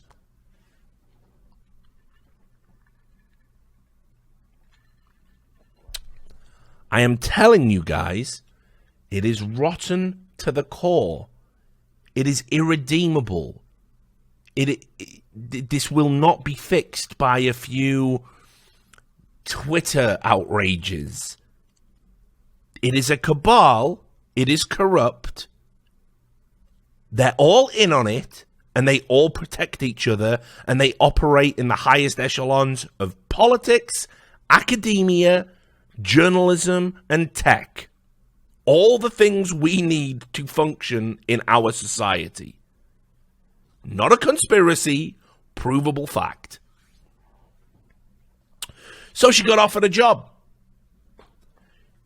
She got to teach an undergraduate course, reporting on the far right. What could be more irresponsible than letting somebody who labeled a disabled veteran and hero and ICE employee as being far right continue to lecture on what is far right and what isn't far right? It's all right. So not only is she's not teaching like a practical thing. This is a lead. This is a sentence. She's actually teaching about the thing that she got caught lying about and had to resign about in disgrace. It's like if a doctor was sexually abusing the patients, lost their job, and then a fucking medical school said, "Don't worry, come over and teach the students. Yeah, nothing could go wrong there. Come over." Insane. But don't worry, there is some hope. It feels hopeless because it got cancelled. It got cancelled not because of outrage and not because it's just wrong to give her a job. It got cancelled because no one wanted to sign up. A total of 2 students wanted to learn from Talia Lavin. So, it's not all doom and gloom. Just saying. She did some hilarious tweets after this, by the way, guys. She did, I haven't got them to hand, but she basically said, haha, people are laughing at me and laughing at my misfortune, but it doesn't matter, blah, blah. It was pretty good. She tried to style it out, basically. Anyway,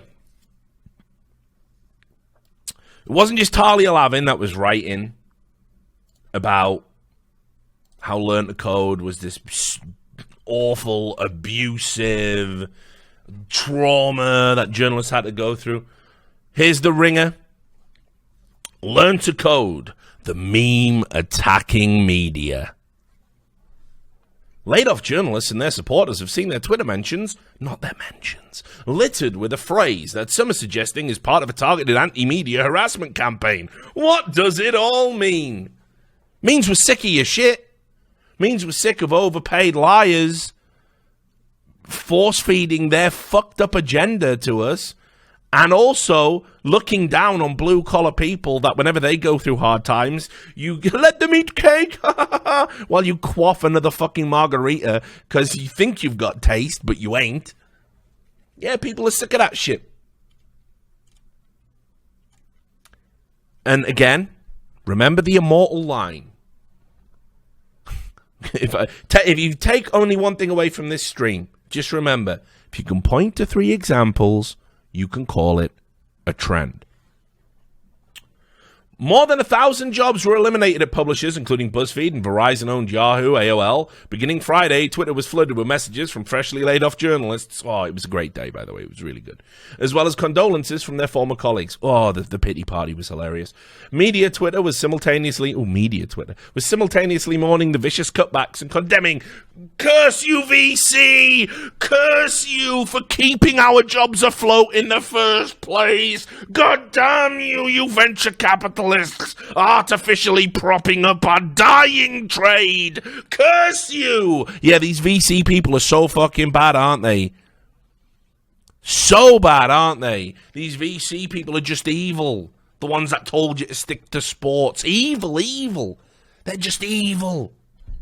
They're the only reason you're employed, but they're evil. Many people retweeted requests for work, lauded the talents of the unfairly fired. They're all unfairly fired, all of them. No journalist gets fairly fired anymore, guys. It's all unfair. It's all harsh. Or criticized BuzzFeed for its poor handling of the situation. But there was one frequently tweeted phrase that stood out from the sympathy. Learn to code. Think of all the code you could be learning instead of wasting time like that. Cassandra Fairbanks, love Cassandra. They should learn to code. John Ekdahl. Oh, that's the verified gun. Learn to code. Crying. That's a reference to the bump stock thing that they all got wrong. So wait. They chose 3 examples. If you can point to 3 examples, you can call it a trend. I'm telling you guys, I think what I'm going to start doing is I'm going to start lifting the veil on all of this, because I there's so much I could tell you about the trade and what you get taught now these days. 3 things are a trend. There's loads of words and phrases they use. Like, I'm telling you, it's if you've ever wondered why everything's so sort of terribly generic, it's because of this. They teach you how to create these cookie cutter articles that are just the same. I'll tell you everything about it. There's, like I say, there's phrases you use, there's words you use, it's ridiculous. It's so. This is all shit you learn on the job. I mean, you might learn it in college these days, but generally you get to a publication and you've got some smarmy asshole fucking editor that like thinks they finally fucking made it. But they actually are they're called an editor, but they're paid the same as a features writer, and they just do double the work. But it's the smug sense of self-importance. And they're not really qualified to teach you how to edit anything or how to be better as a journalist, but they will teach you this bullshit. And the key thing here, 3 things are always a trend. Anyway. What sounds like innocuous career advice is, in many cases, part of targeted harassment. The phrase "learn to code" was added to Know Your Meme 4 days ago. Not Know Your Meme, not that notorious hate site Know Your Meme, which only exists because you fucking dumb boomer journalists don't understand memes. Where it's described as an expression used to mock journalists who are laid off from their jobs, encouraging them to learn software development as an alternative career path. Okay, choking on my own bile and rage. Part of the Know Your Meme entry explains that those posting the phrase believe those news organizations have been shitting on blue-collar workers for years. Additionally, writer Talia Lavin posted screenshots from 4chan that suggest the Learn to Code tweets were a targeted attack by the notorious online message board Learn to Code. The notorious online message board. Learn to Code is more than internet schadenfreude. It's also the most recent rallying cry of an anti-media faction. Again, why can't we be anti-media? I don't understand. Why can't we, if the media ceases to serve its primary function, which is to inform the populace about things it needs to know, why can we not be anti-media? Why? Just explain it to me. I'm in the media. I'm a journalist. I get shit.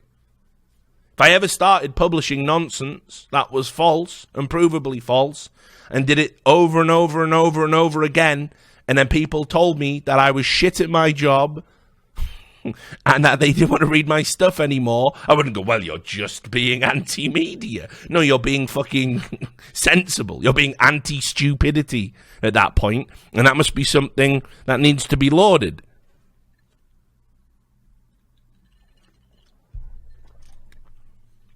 There was word Twitter was taking down Learn to Code tweets because they fall under the umbrella of abusive content. But a Twitter spokesperson clarified his position in an email. It's more nuanced than what was initially reported. Twitter is responding to a targeted harassment campaign against specific individuals. The individuals we know, the individuals we like, the individuals that bitch and whine to us in our personal emails. It's a policy that's long been against the Twitter rules. Twitter also just directed me to its policy on targeted harassment, which prohibits behavior that encourages others to harass or target specific individuals or groups with abusive behavior. How strange. Because I remember when the Covington thing happened, and that kid that wasn't a racist, didn't do anything racist, didn't say anything racist, but just smiled. I remember all the journalists falling over themselves to say he had a punchable face, and let's dox him, and let's find out who he is, and wouldn't it be great if he was put in a wood chipper, and I want names. Hilariously, all of those accounts that did that haven't been banned for targeted harassment, but you try type in Learn to Code to a journalist, my friends, and your feet will not touch the fucking floor. But there's nothing to see here. There isn't a problem. There's no hypocrisy. There's no lies. By the way, another one of my scripted videos on Covington. Straight fucking fire. That's coming soon too. Part of my series, The Media Lies. You're gonna love that one. The media aren't, the journalists aren't, the blue checks aren't. But I have listed in 1 year, I think it's 40 false political stories in a 1 year period that all had to be like retracted or were proven false. 40.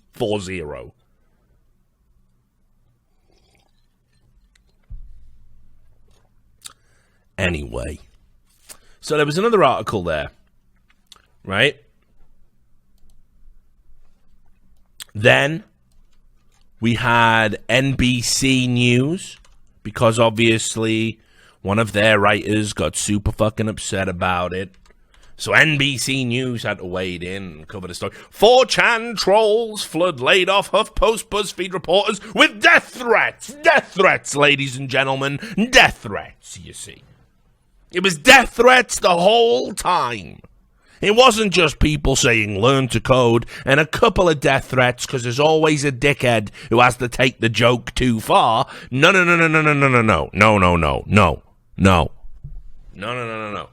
Wrong. It was 40 the whole time, guys. It was 40 the whole time. It was fucking 40 fucking instances of death threats and fuck them and fuck this shit and it's bullshit. It's all 4chan. It's all lies.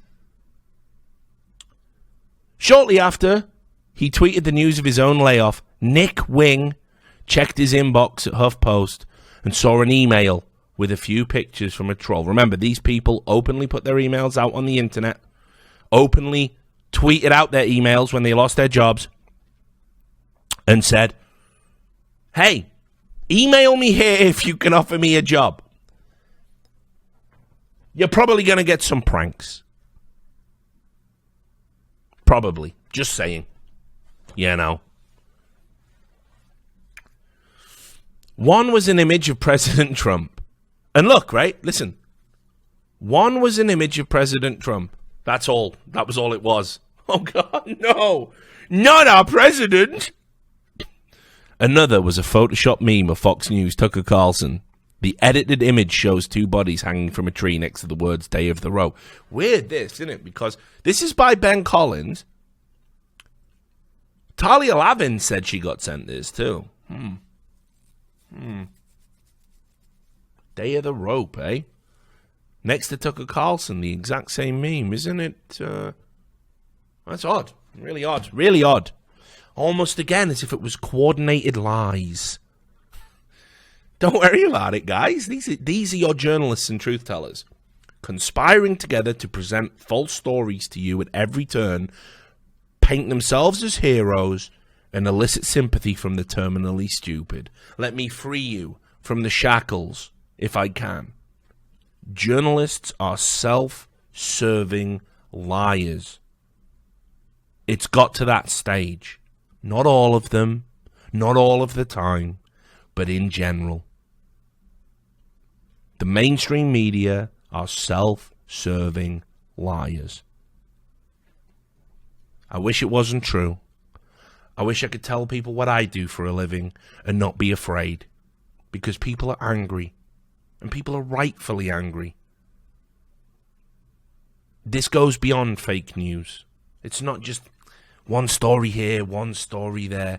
This is a concerted mix of incompetence, ineptitude, maliciousness, delusion, and it's just filtered into this diet of garbage. And people are addicted to this shit. They need it in their lives. They can't fucking disconnect from this. It's the conflict. It's what keeps them going. And they are fed this steady diet of fiction. And we live in a time where journalists are only too happy to serve up that fiction. But journalists should never serve you a fiction. Ever. Only if they make an absolute, mortifyingly embarrassing mistake. Not by design. But it's happening all the time, by design.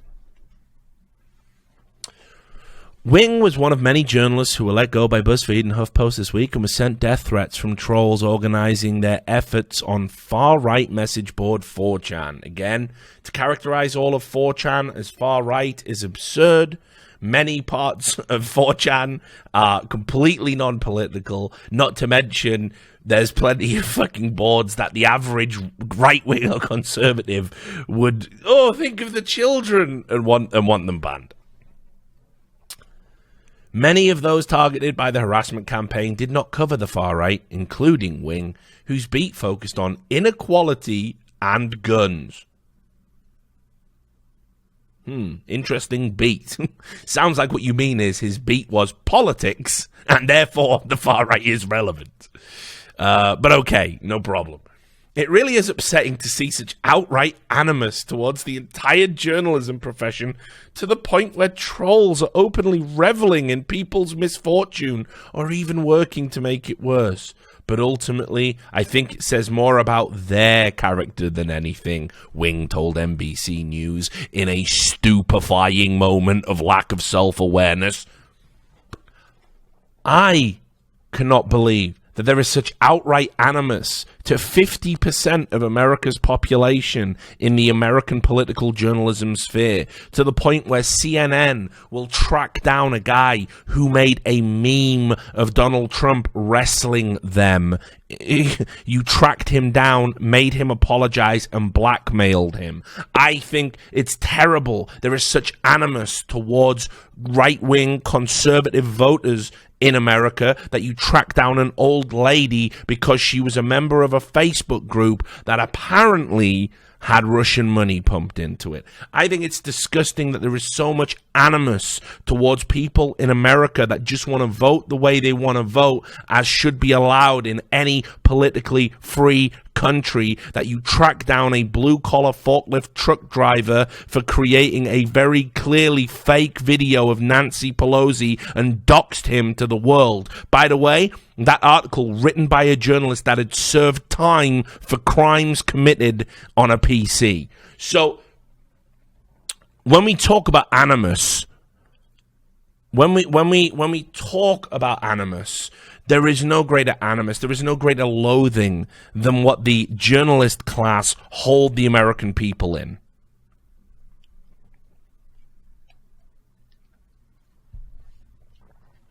Anyway, what sort of sad, pathetic human being? You're really saving it here, Wing.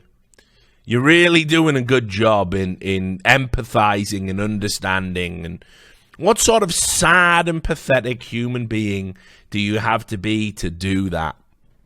just somebody that is sick of your shit. It's not sad. It's not pathetic. People are just sick of your shit. Okay. Then, Media Matters. They weighed in. Now, for those who don't know, Media Matters is essentially the Breitbart of, like, the fucking left-wing progressive movement. It's utter nonsense. Every story is cherry-picked and skewed to be as far left as possible. Anything that anybody does that to the contrary of that is skewed to be as evil and far right as possible. It just is what it is. But they weighed it. Media Matters. Oh, it's actually good. It's in night mode. It's fine. Media Matters for America. How a myth about journalism telling minors to learn to code helped people justify harassment. And it literally says, right, that it's all a myth. It's all a myth. Nobody ever said that minors should learn to code. Nobody. We all imagine it. There's the deleted tweet from John Levine. I'm told by a person in the know that tweeting learn to code at any recently laid off journalist will be treated as abusive behavior and as a violation of Twitter's terms of service. They got protected. I do like this from Cam Edwards pointing it out. Reza Aslan, CNN contributor, and a man who had human brains and is probably in the deep, deep grips of the Kuru right now, said, honest question, have you seen a more punchable face than this kid's? He's still allowed to go be on Twitter, by the way. He incited harassment and violence towards a child, but it's okay because he's got the right politics. But you can see these are all portrayed as right-wing people. We all made it up. We all made it up. And look, the Learn to Code portion of this campaign is something of a red herring.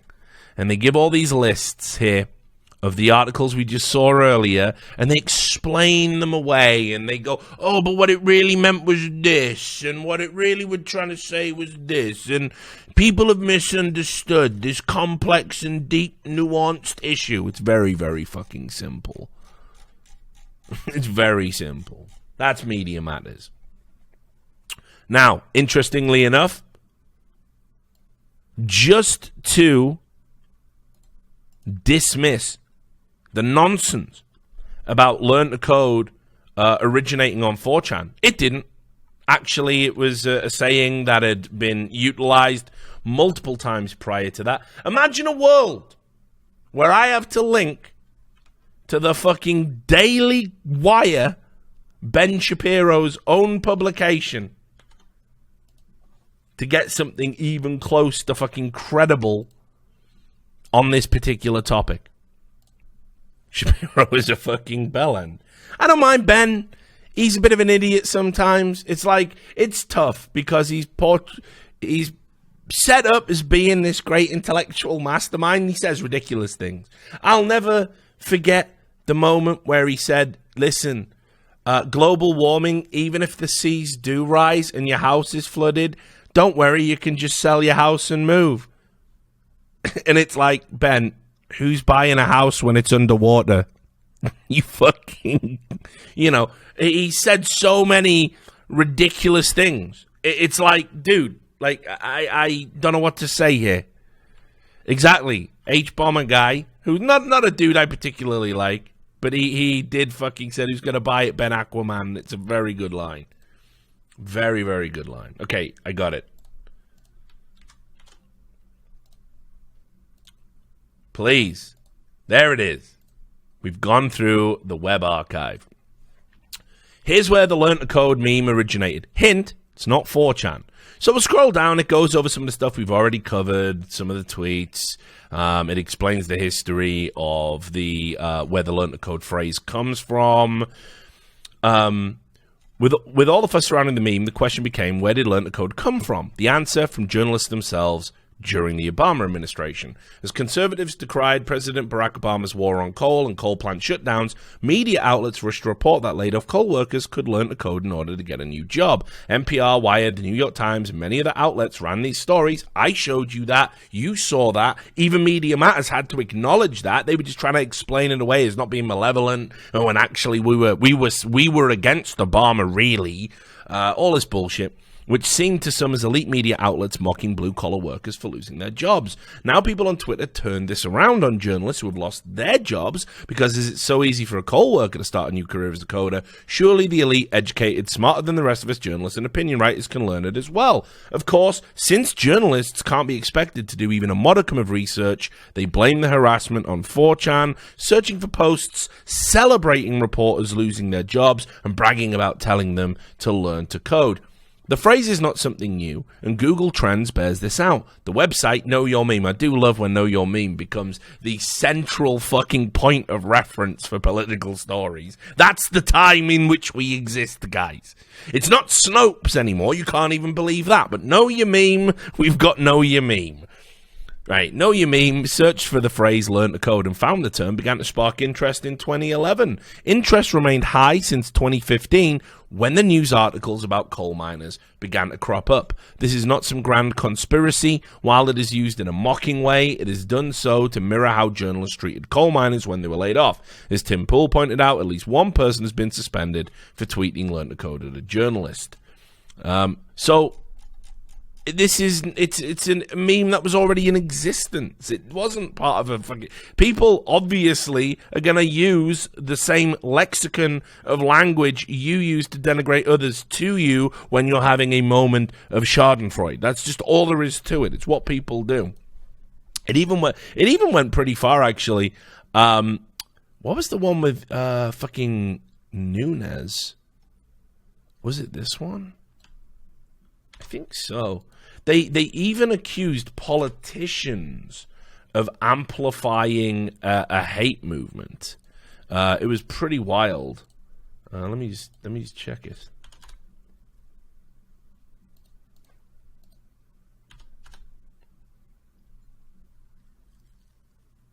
Oh, there was this.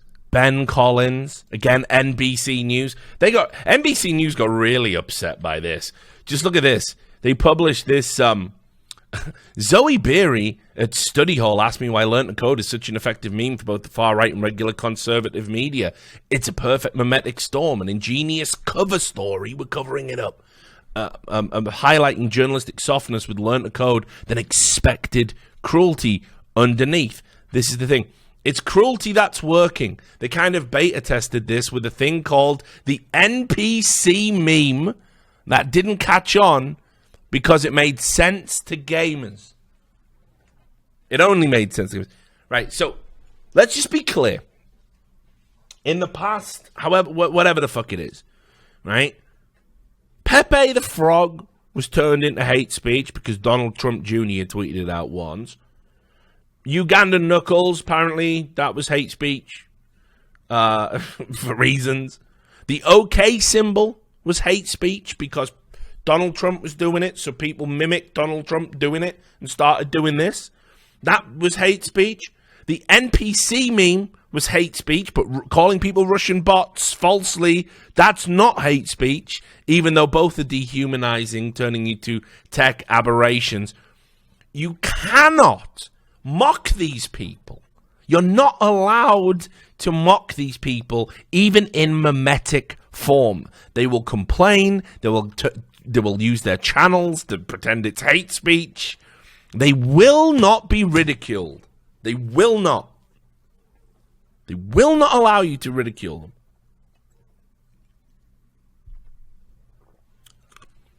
They realize picking on journalists who recently lost their jobs by saying they're telling them to learn to code, while knowing full well some of them are sending overt threats alongside of it, has been an effective trolling strategy to make them feel twice the pain.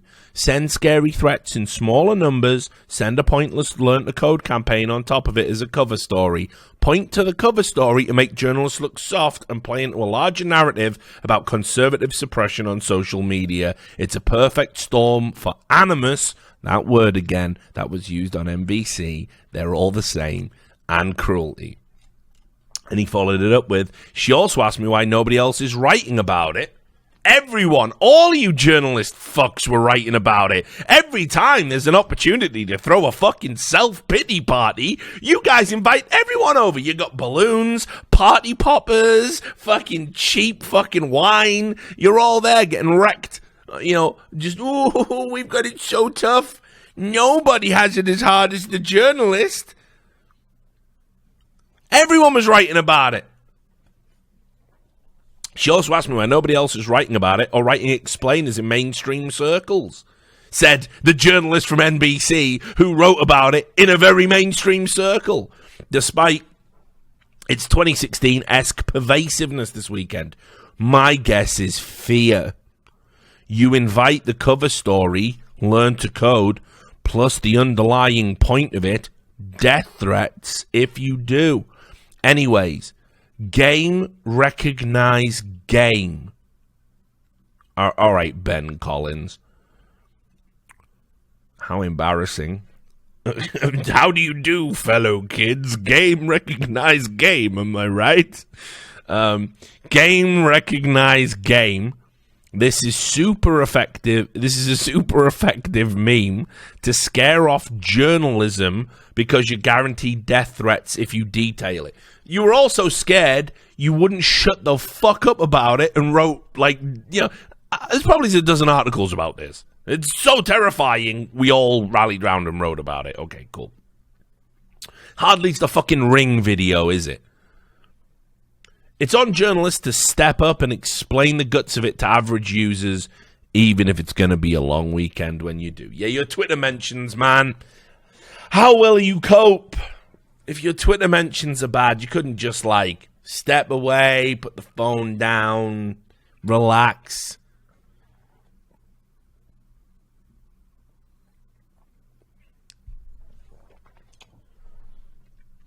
Is this satirical? Oh God! Is this satirical? I can't tell you more. I know how you feel, Machiavellian. I know how you feel, brother. Right. Let me see if I can just find this other thing that I just want to show you, just to show you how ridiculous it got. And then we're going to start moving on to what I really wanted to talk about. This was a precursor to the precursor. Right? Devin Nunes talked about how ridiculous the meme was when he was on news, on Fox News, and they said he was weaponizing. He was weaponizing the meme. Republican Devin Nunes appeared, knowingly or not, to use a 4chan meme to mock journalists Thursday night on Fox's News Ingraham Angle. Nunes appeared on the program. Good at the editor at the Daily Dot's really making their money. By the way, these guys can never be fired.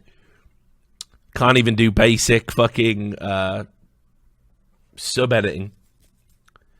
Nunes appeared on the program hosted by Laura Ingraham to discuss Republican Adam Schiff's continued actions regarding the Russia probe. This is clearly an investigation again without a crime. We've looked for 2 years, didn't find anything at all, said Nunes, referring to the House Intelligence Committee's investigation, which until recently held a Republican majority. Nunes was describing his take on media coverage of the ongoing meetings when he said the key phrase.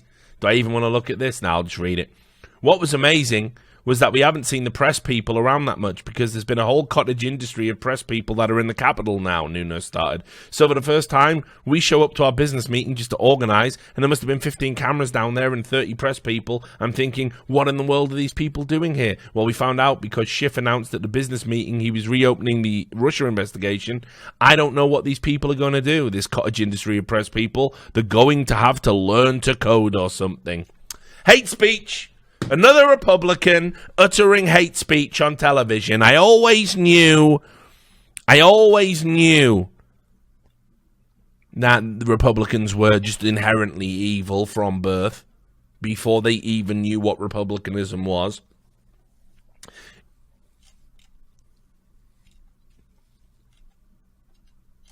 It references the Tally 11 article, which we know is terrible. Talks about Tucker Carlson, because you have to mention him. It's unclear if Nunes intentionally parroted 4chan's harassment campaign. Oh, God, these people.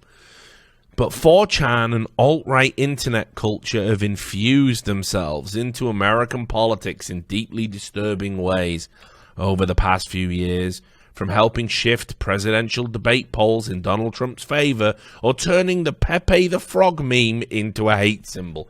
They didn't do that. You did that. 4chan didn't turn it into a hate symbol. They said, hey, what if we make a few edgy Pepes? The journalists are so stupid and liberals are so stupid. I bet they say this is a hate symbol now and behave stupidly. And you all went, wee! The right-wingers have frogs now, wee! And then Donald Trump Jr. tweeted one out, and you went, double wee! To the point where Hillary Clinton's campaign wrote an article on their website saying the frog was a hate symbol, and then strong-armed the Anti-Defamation League to turn it into a hate symbol. And even then, on the Anti-Defamation League entry for it being a hate symbol, they say it's actually not really a hate symbol. Context matters. So, great job. You wrecked the guy who drew a cartoon frog's life for a few political points to win a slam dunk election that you lost because your entire campaign was vote for me or you're scum. That was literally, figuratively, but literally, may as well have been, but figuratively, Clinton's campaign slogan. You're in a basket of deplorables if you don't vote for me. Serial career criminal Hillary Clinton. Don't bring up Haiti and all that money. Don't worry about it. You deplorable you. It's like, you wonder why you lost a fucking, like, dude, I'm not even a political fucking mastermind. But the idea, vote for me or you're human garbage. The way that's ever going to play out in what is ostensibly an overblown popularity contest, I don't know how dumb you have to be for that to be your starting position, and then over the course of a campaign, double down, triple down. The internet is saying this is bad. I'll just assume that's not a representation of the cultural zeitgeist. Quadruple down. We've lost the election. It must have been the Russians. That's real. That's exactly how it went.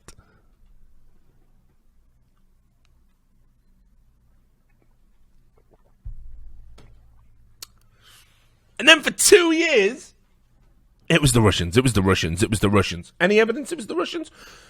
Nah, actually, it turns out it wasn't the Russians. But hey, look, we've just found out that actually all along, Donald Trump was working with the Russian archenemy, Ukraine. Wait, but what does that do for the Russian narrative? Shut up! Impeach him! No, but what about the Russians? Stop talking!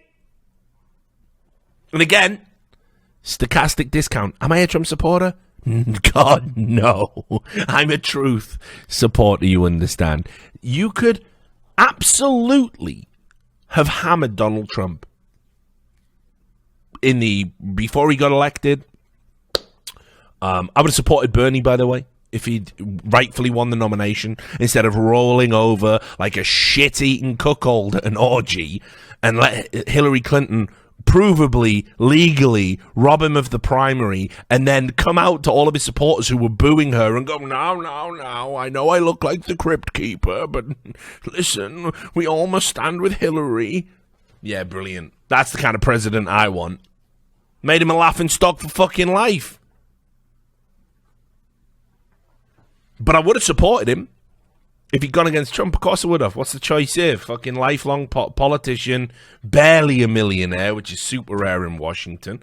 Clearly a guy with socialist values, heart in the right place, no pun intended. Against serial billionaire that failed upwards due to familial privilege. Like, it's not even a choice. It's not even a choice. Just forget parties. Talk about the man. That's what I do. Talk about the candidate. Talk about the human. Talk about who they are. You just line up their bios. Like, obviously, you go for the first one. It's got nothing to do. If the first one happened to be a Republican and the latter happened to be a Democrat, so be it. It's got nothing to do with that bullshit. Party politics is how you get fucked. Because you start thinking about dogma But anyway, there you go. Learn the code. Why did you just go on a long diatribe contextualizing learn to code? Well, because they're doing it again, see? They're doing it again. They've decided they're going to change how Twitter works, not to make your experience better, but to protect journalists. Absolutely true.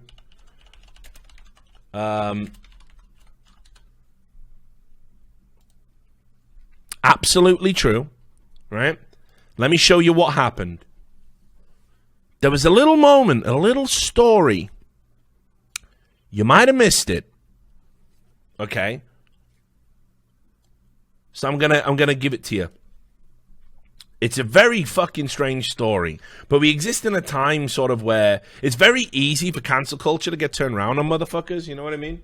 Like, the canceller can very quickly become the cancelee. Sorry, I got a bucket of ice over here. That's what you can hear me jinking around.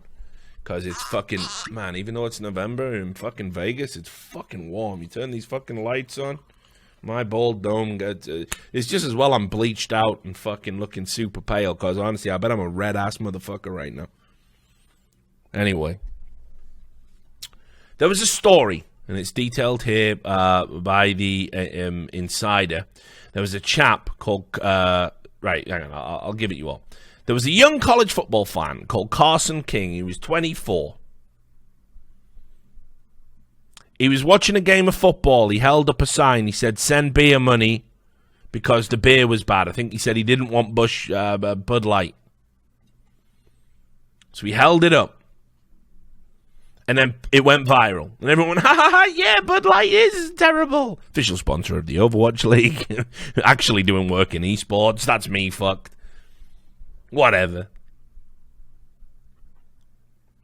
Let me just tell you, it's Bud Light is better than Michelob or Michelob Ultra, but nothing. If you want a low-carb, low-calorie beer, Corona Premier.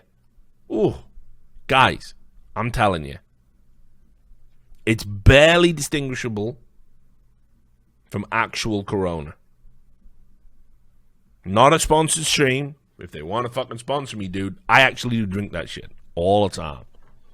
But yeah, in America, all the mainstream beers that you can buy in like a fucking Walmart or whatever are fucking ass, and that's just a fact. And it's but when you go to like actual craft breweries out here, beer is fucking pucker. It's fucking good. But Coors, it's Miller time. Fucking hell, it's like drinking fucking warmed urine that's gone through a fucking soda stream. Like, yeah, we're partying now. Can I get a fucking scotch? You know what I mean? Anyway, Carson King, 24. Held up a sign. Send beer money. They only got Bud Light here. And on the sign was his Venmo account. So people started sending him money because it was blowing up on Twitter and it was going viral. But then, Anheuser-Busch, which makes Busch Light, apparently, offered him a sponsorship. And they said, we'll give you free beer for a year. And it would match all of the donations he got on his Venmo, which had reached over 1 million. But despite the fact he'd never committed to it or whatever, he said, anything I get, money-wise, I will donate to charity. To charity, to the Stead Family Children's Hospital. So, a journalist... it's mental. Why would you even do this? A journalist went through his old tweets and found tweets he made in 2012 when he was 16 years old, which made a joke about the Holocaust and made a racist comparison between black people and gorillas in the form of an edgy joke. Now, few things. Holocaust, not really a funny period in human history. Larry David makes jokes about it. He's Jewish. Should non-Jewish people make jokes about it? I'm not going to prescribe parameters on comedy. The idea you can never joke about something is an anathema to me. But comparing black people to apes is inarguably racist, not acceptable behavior, and has no place in a modern, intellectual, intelligent, free society.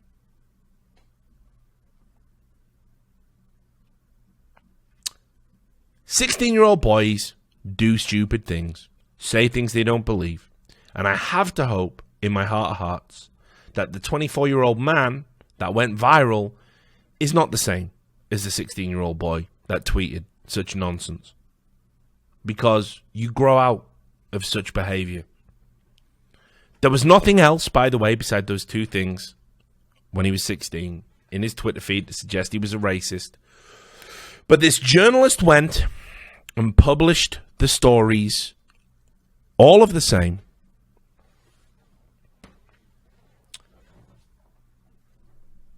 And then the Des Moines Register did an interview with him about the tweets and said, listen, you've got these racist tweets you made when you were 16. Why did you do it? And he said, I'm so sorry. Looking back at them, they make me feel sick.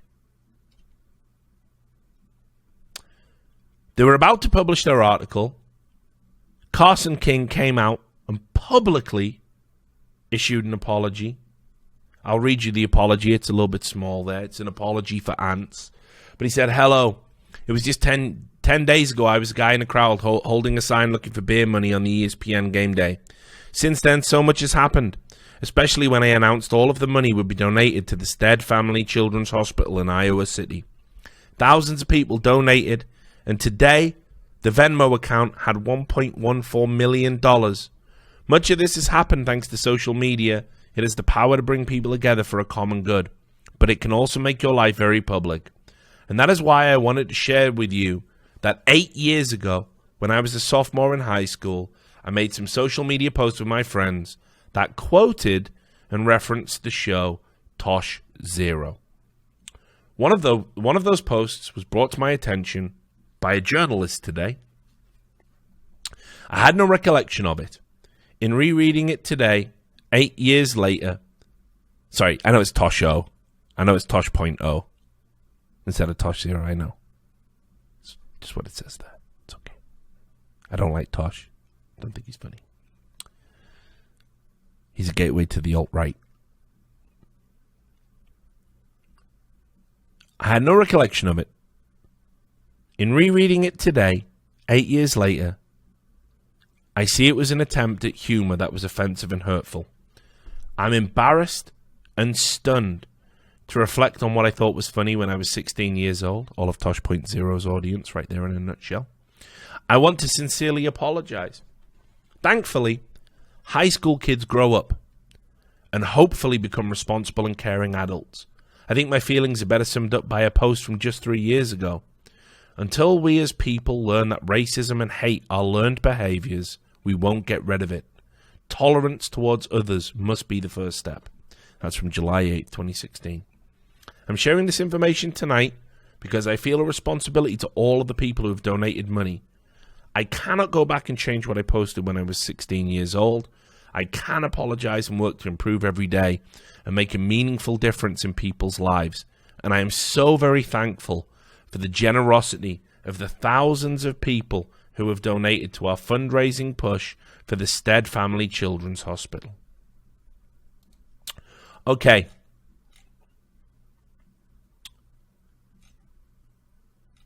He then also, supposedly apropos of nothing, published a tweet saying the Des Moines Register has been nothing but kind in all of their coverage, and I appreciate the reporter pointing out the post to me, because you see the reporter was getting hate. I want and what they did was they applied pressure to him to apologize, because this is how journalists operate. So I know what happened. It's fine.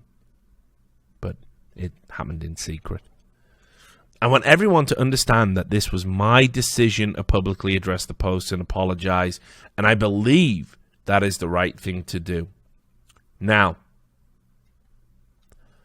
Anheuser-Busch decided, based on the journalist dredging up these tweets from a 16-year-old boy who had a history of anti-racism after the fact as an adult, Anheuser-Busch withdrew the deal. So, those poor children that are suffering and in pain because of one journalist at the Des Moines Register who wanted to make a name for themselves, they lost $1.14 million. Gone.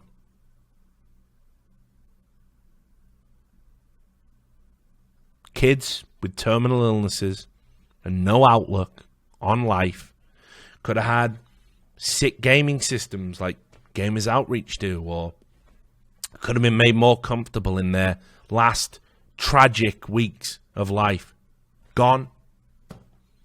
Because a journalist immediately went into advanced Twitter search, something they think is journalism, and took tweets from a child and held the man 8 years later accountable to that standard.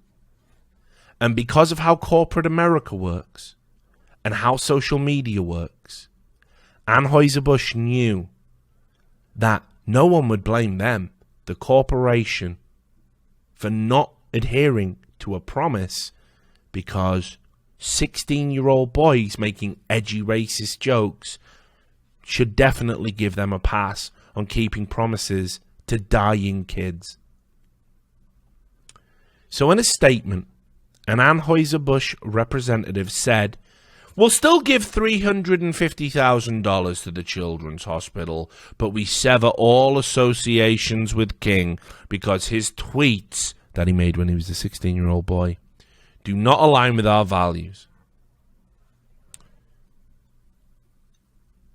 But then, because the internet has a sense of natural justice, it's always had this, they dredged into the history of the journalist that did the story. And it turned out he had racist tweets.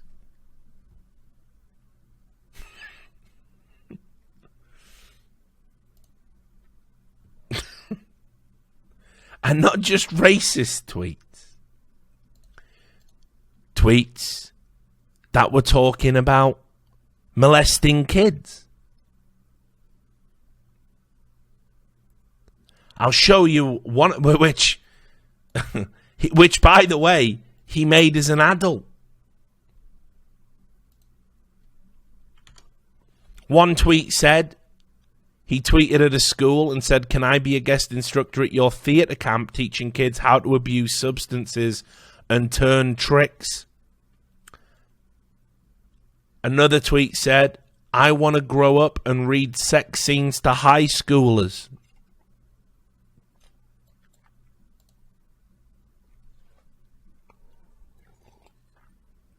He used the N-word. He said, "Fuck NYPD. Fuck all cops." So, he got fucking rumbled, didn't he? The Des Moines Register had to come out and said, "Here's a statement from our editor. Some of the toughest decisions in journalism are about what to publish or not. People around the nation have been captivated by the heartwarming story of Carson King, the 24-year-old Iowan whose handmade game day sign asking for beer money prompted hundreds of dollars in donations, and then when he decided to donate the money to Stead Family Children's Hospital, hundreds of thousands of dollars poured in. On Monday evening, Register reporter Aaron Calvin was assigned to interview King for a profile. On Tuesday, as he worked to write the story, he did a routine background check on King that included a review of publicly visible social media posts, a standard part of a reporter's work on a profile. Spoiler, this really shouldn't be standard work on a profile at all. If you're profiling a person, you don't really need to dredge into their old tweets at all. So it is an outrageous lie to make out this is standard practice. It's not. And nor does it need to be if it is. Calvin found two racist jokes that King had posted as a 16-year-old. Calvin asked King about them, and he expressed deep regret. That prompted a discussion involving several Register editors about how best to proceed. Should that material be included in the profile? The jokes were highly inappropriate and were public. Shouldn't that be acknowledged to all the people who had donated money to King's cause or were planning to do so? The counter-arguments. The tweets were posted when King was 16 and he was remorseful. Should we chalk up the post to a youthful mistake and omit the information? Eventually, our editors decided we must include the information, but at the bottom of the story. We thought we should be transparent about what we had found, but not highlight it at the top of the story or as a separate story. It was planned as a few paragraphs towards the bottom of the profile. But the decision about how to use this information was preempted when King held a news conference to discuss his tweets and express his remorse. Yes, that's right. He did the correct thing and didn't trust journalism outlets how to tell his story. Good on him. The news conference was covered by local television stations, which first reported on the racist posts and King's remorse. After those stories aired, Anheuser-Busch Light's parent company announced it would honor his pledge to the Children's Hospital, which it didn't. It promised to match all of the donations, and it didn't, but would sever future ties with King. That happened before the Register published the profile of King, which was still in the editing process. King also posted this statement on Facebook: the Des Moines Register has been nothing but kind in all of their coverage, and I appreciate the reporter pointing out the post to me. Makes you wonder what else they dredged up on him and threatened him with. I want everyone to understand that this was my decision to publicly address the post and apologize.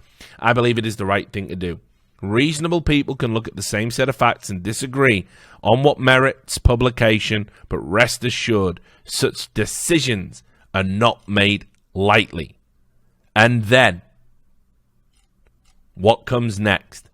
They make a statement, nowhere near as long as that one, that simply says, the Register is aware of reports of inappropriate social media posts by one of our staffers, and an investigation has begun.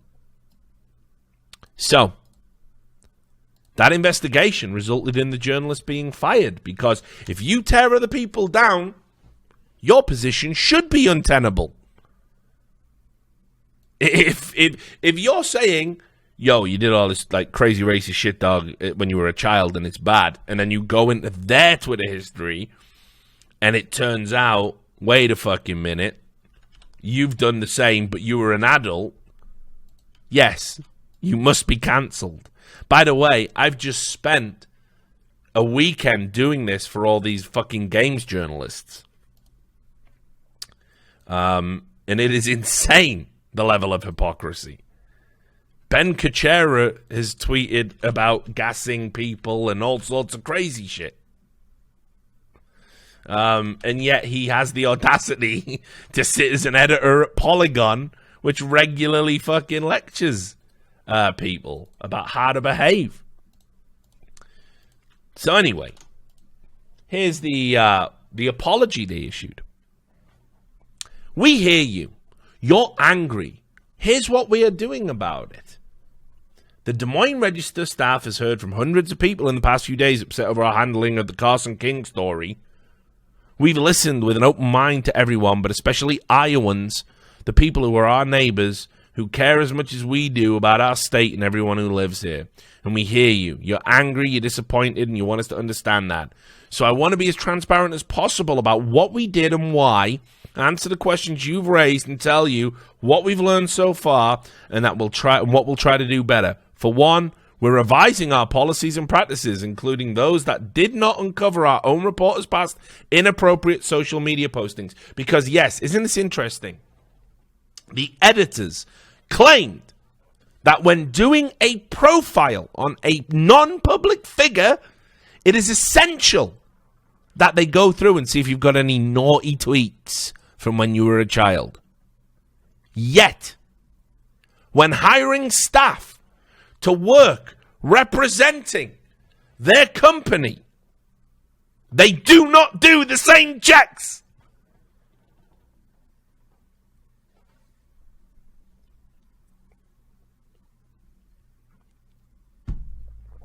Hypocrites, liars, one and all.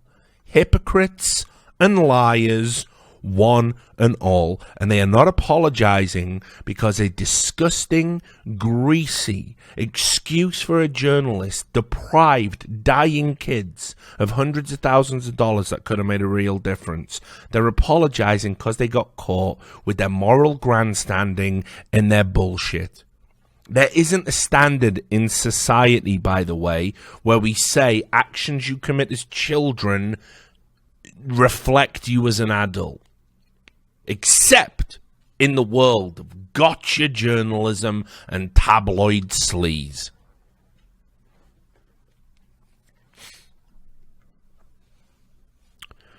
King's generosity is a great story, and the Stead Family Children's Hospital is a great cause.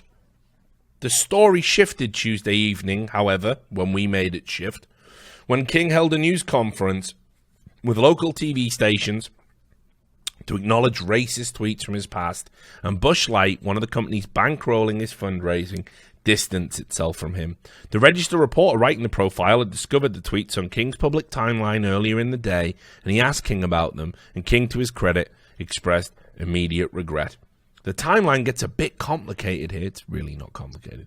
Register editors discussed at length whether we include the information about the tweets and King's remorse in our public profile, but we were still editing the story when King talked to local TV stations. Busch Light announced his decision shortly afterwards. We hadn't yet published anything about his tweets when some people on social media began accusing the Register of doing King wrong and ruining a potential opportunity to continue raising millions of dollars to help sick children, which is exactly what you did.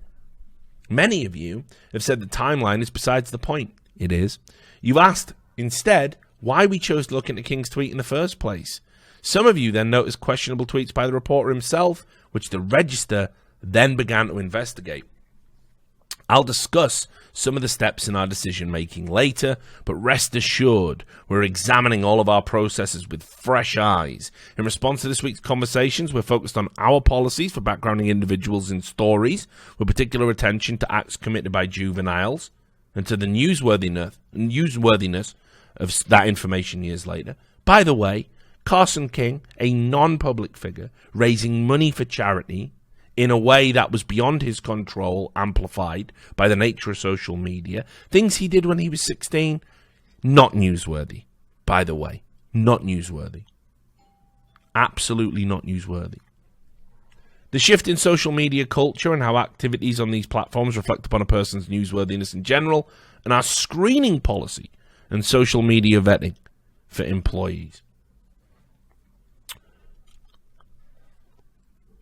Some of you wonder why journalists think it's necessary to look into someone's past. No, Des Moines Register. We don't. We actually understand that because we're not morons. What we don't understand is why you take a non-public figure and then some greasy little grasping journalist who just couldn't handle that somebody else was the center of attention that was assigned to the story, who wanted to have his big fucking, because he's never going to get a Watergate moment, so he's having some fucking dry jack-off fantasy about tearing somebody down, decided to then hold a non-public figure accountable to things they did as a child to the detriment of actual sick children, you see. Because there is no excuse for that. It's essential, they say. In this case, our initial stories drew so much interest that we decided to write a profile of King to help readers understand, listen to this bullshit, listen to this justification, to help readers understand the young man behind the handmade sign and the outpouring of donations to the Children's Hospital. 2 edgy, racist jokes.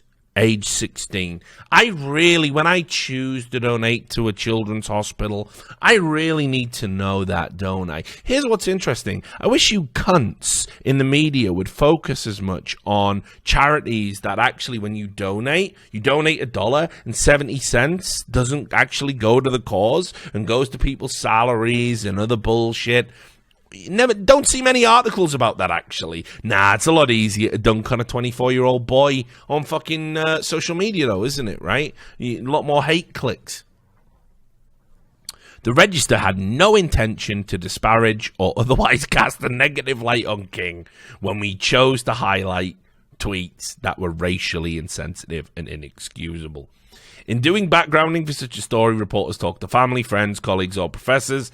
We check court and arrest records as well as other pertinent public records. By the way, an arrest record for fraud would be absolutely relevant in this situation, but that would be about it. An arrest, if he'd been arrested for like breaking and entering like as a juvenile, that wouldn't be relevant either, by the way. There have been numerous cases nationally of fundraising for a person experiencing a tragedy that was revealed as a scam. Look how they're justifying it. They're comparing it to scam artistry. He did 2 bad tweets at 16. But you're the heroes. As journalists, we have obligations to look into matters completely, to aid the public in understanding the people we write about, and in some cases to whom money is donated.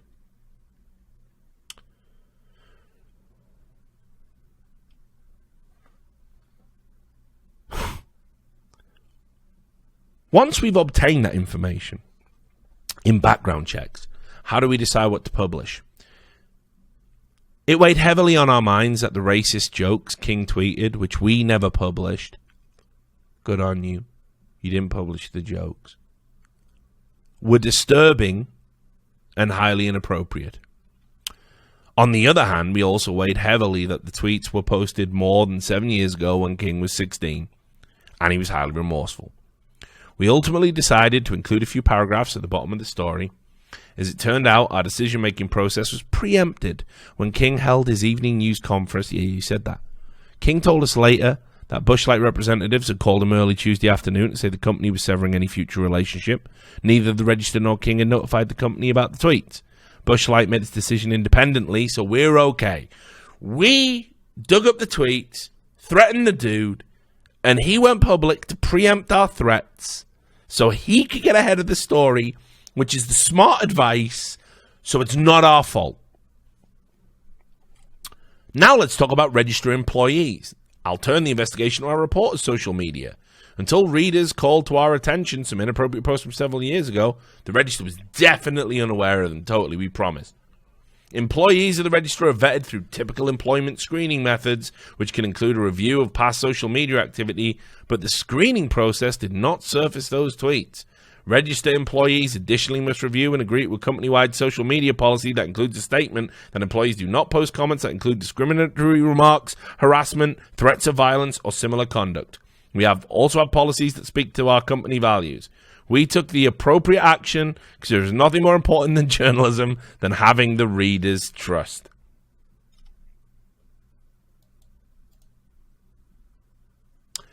None of what's happened, check this out for a fucking lie. None of what's happened has slowed King's fundraising for the Children's Hospital. While Busch Light said it won't have further business with King, it is honoring its pledge, committing to donate more than $350,000. Other businesses, from the Venmo digital payments company to Goldie's Ice Cream Shop, have stood by their pledges. But the pledge was to match whatever he raised.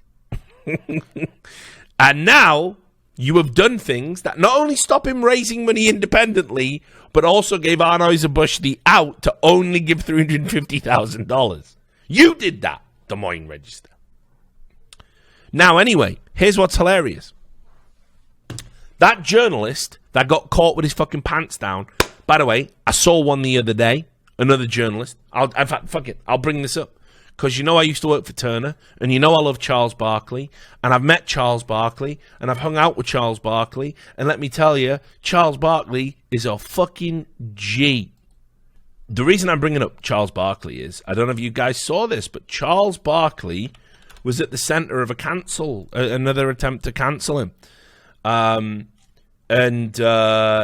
many people have gone after Charles Barkley down the years, and it always makes me sick.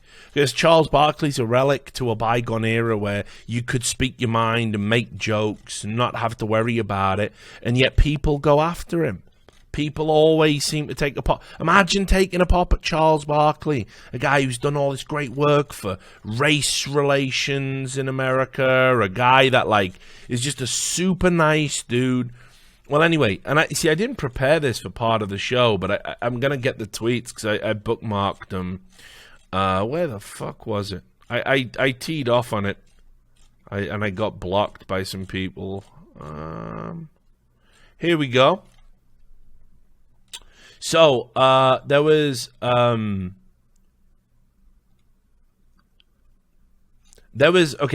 this journalist.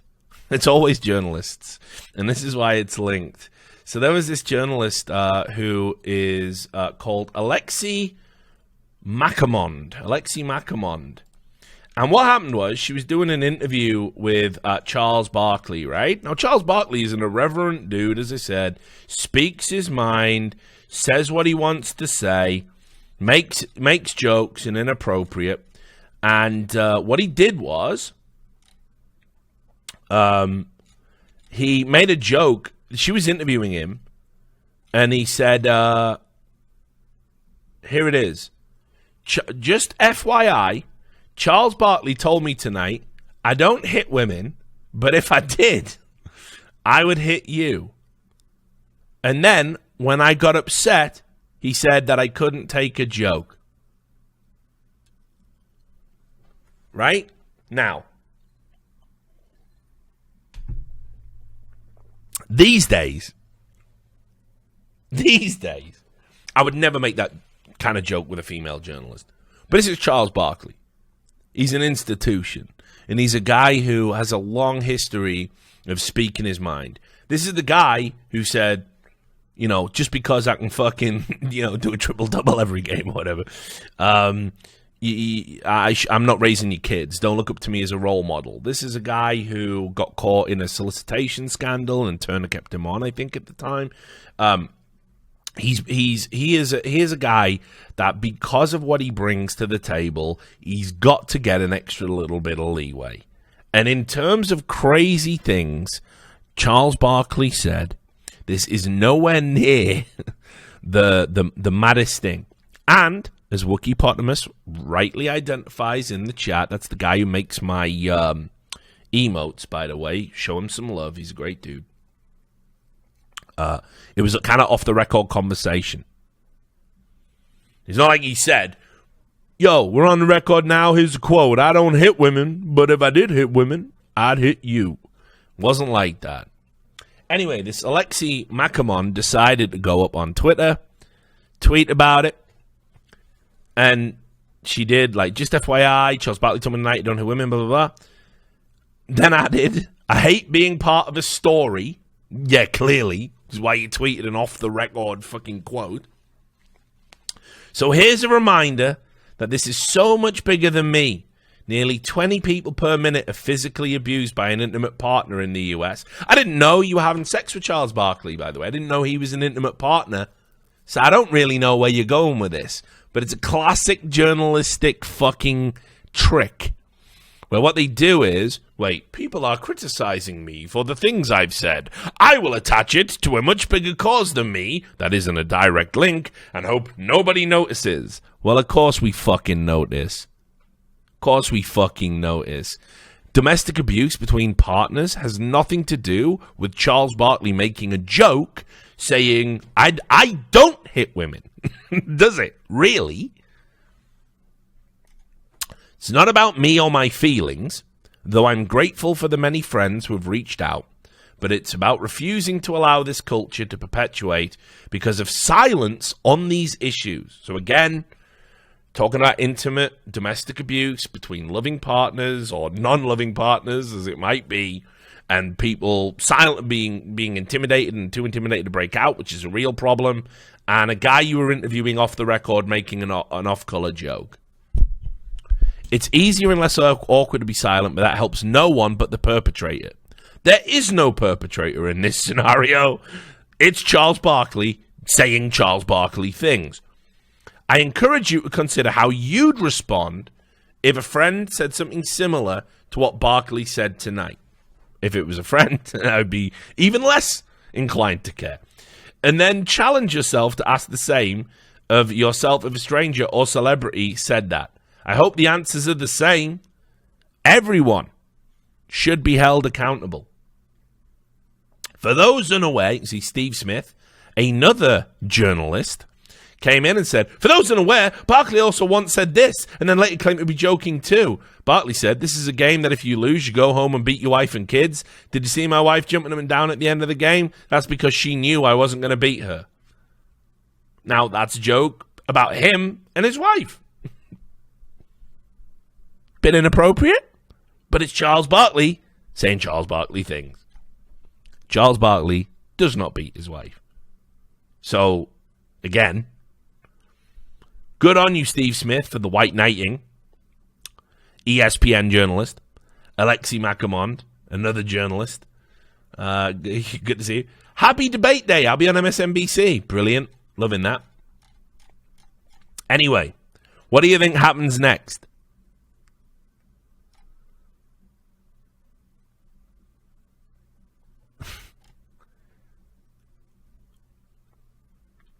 Wow. After calling his company and 2 employees telling me he had been hacked, David got on the phone and said, I wasn't threatening you. I simply said if I hit women, which I don't, you'd be a good candidate. This is insane. This is from David A. Dolan at the CPA.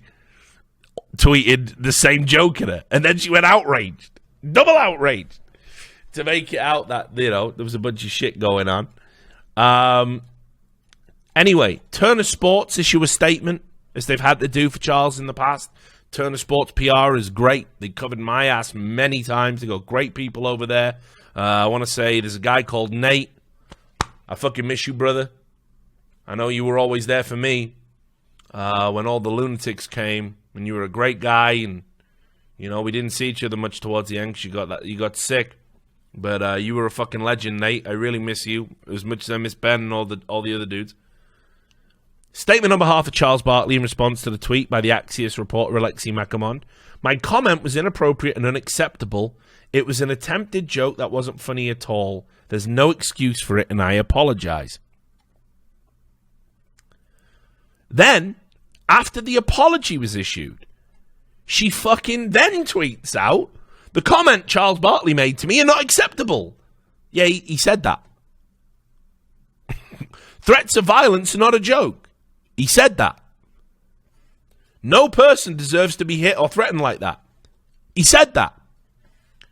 Silence only allows this culture of misogyny to fester, and those kinds of comments don't merit off-the-record protections. So she even admitted that as a journalist, she violated the off-the-record ethical covenant that you must adhere to at all times. Publicly admitted it. You're done. Why have you got a job? You admitted that you violated off-the-record protections. Outrageous. Anyway, don't worry, guys. Has a funny ending. I saw my boy getting wrecked. And I started looking into her tweets, because isn't that what us journalists do, right? That's what we do. When people are misbehaving, we start looking at their tweets. Now, I can't show you 2 of them, but she likes to use the N-word. And people told me, Richard, She can use the N-word. She's dual heritage, mixed race. All right, then. You got me. What about all the horrible shit she said about Asians, though? She said horrible shit about Asians, Richard? Oh, yeah. Let's have a look. Outdone by Asian. What's new? Now Googling how not to wake up with swollen Asian eyes. Give me a 2 out of 10 on my chem problem. Cross out all of the work and don't explain what I did wrong. Thanks a lot, stupid Asian TA. You're great. She was like an old Asian woman. Lol, lol, lol, lol, lol. Threw in a couple of M words I can't show you because it violates TOS. Weird how that cancel culture thing works, isn't it? So, this was tweeted at her. I tweeted it out. Her friend came to her defense. Her friend got wrecked. Because, you know, if you invoke cancel culture, if you say an off-the-record joke must be held accountable, then your public tweets as a journalist are definitely accountable. But what do you think happens because she's a journalist? How do you think this story ends? Right? Here we go. Scroll down. Today, I was reminded of some past insensitive tweets, and I am deeply sorry to anyone I offended. I have since deleted those tweets as they do not reflect my views or who I am today. It took 7 hours. It took 7 hours from her trying to cancel somebody for an off-the-record comment to her having to apologize for public comments she made, racist public comments she made. And because she's a journalist, she gets away with it. Meanwhile, Charles Barkley's probably been sanctioned, fined. Who knows how it was dealt with internally. I certainly hope not. But I will just add, every time, she's blocked me, but every time she ever tries to morally grandstand again, those tweets are forever, darling. That's the internet. So you will be seeing them many, many times over. My advice, stay away from topics relating to racism, homosexuality, cancel culture. I'd give all those a wide fucking berth. Right? And yes, Eugene Gu, mentally ill man, is there. But actually, Eugene Gu, mentally ill man, is in there. Mentally ill struck off doctor is on there. And actually saying, yes, it's terrible the racism us Asians go through, because he made up a story about being racially abused by a drunk driver one time, and that's partially how he rose to prominence. But don't you ever come at my boy Charles Barkley, you fucking fake journalist hack. Axios, I don't even know who that is. She honestly thought, this is it, this is my moment. She thought she was going to be able to, like, leapfrog in fame over Charles, but fuck you and your fucking racist tweets. Let's read into it more, eh? Fuck you. Never come at my boy. Even from beyond the Turner grave, I'm looking after Chuck. Because I'll never forget that laughing man when he came in that trailer and high-fived us all for Wrecking Shack. I'll never forget it. And I can be every bit as sleazy, scumbag journalist as you. I just choose not to unless it's against other journalists. Then I'll do it. You see, I'm like Robin Hood. Thieving is wrong when it's from the poor. When it's from the mega wealthy, it's got a different context, hasn't it? It's got a different context. Scumbag journalism's bad unless it wrecks other scumbag journalists. Right. Judo. Anyway, so that was another example. We're coming to the crescendo. The whole string comes together here in this moment. Because there's been this concerted effort now that Twitter are going to start protecting the journalists. They have to protect them. They absolutely must protect the journalists. And they've been talking about this for a while. Let me just show you this article in TechCrunch. Look at this. You might get some strobes here if I remember TechCrunch is terrible. Oof, I don't even know what the fuck. This website's like it was created by a fucking child with no eyes. Okay. I got this. Eugene Goo, I know. Man, when I do that series of videos, Resistance Inc., dudes, you're going to love Resistance Inc. It's going to blow your mind. Resistance Incorporated. It's got all the great guys in there. Here we go. Should we rethink the politics of blocking?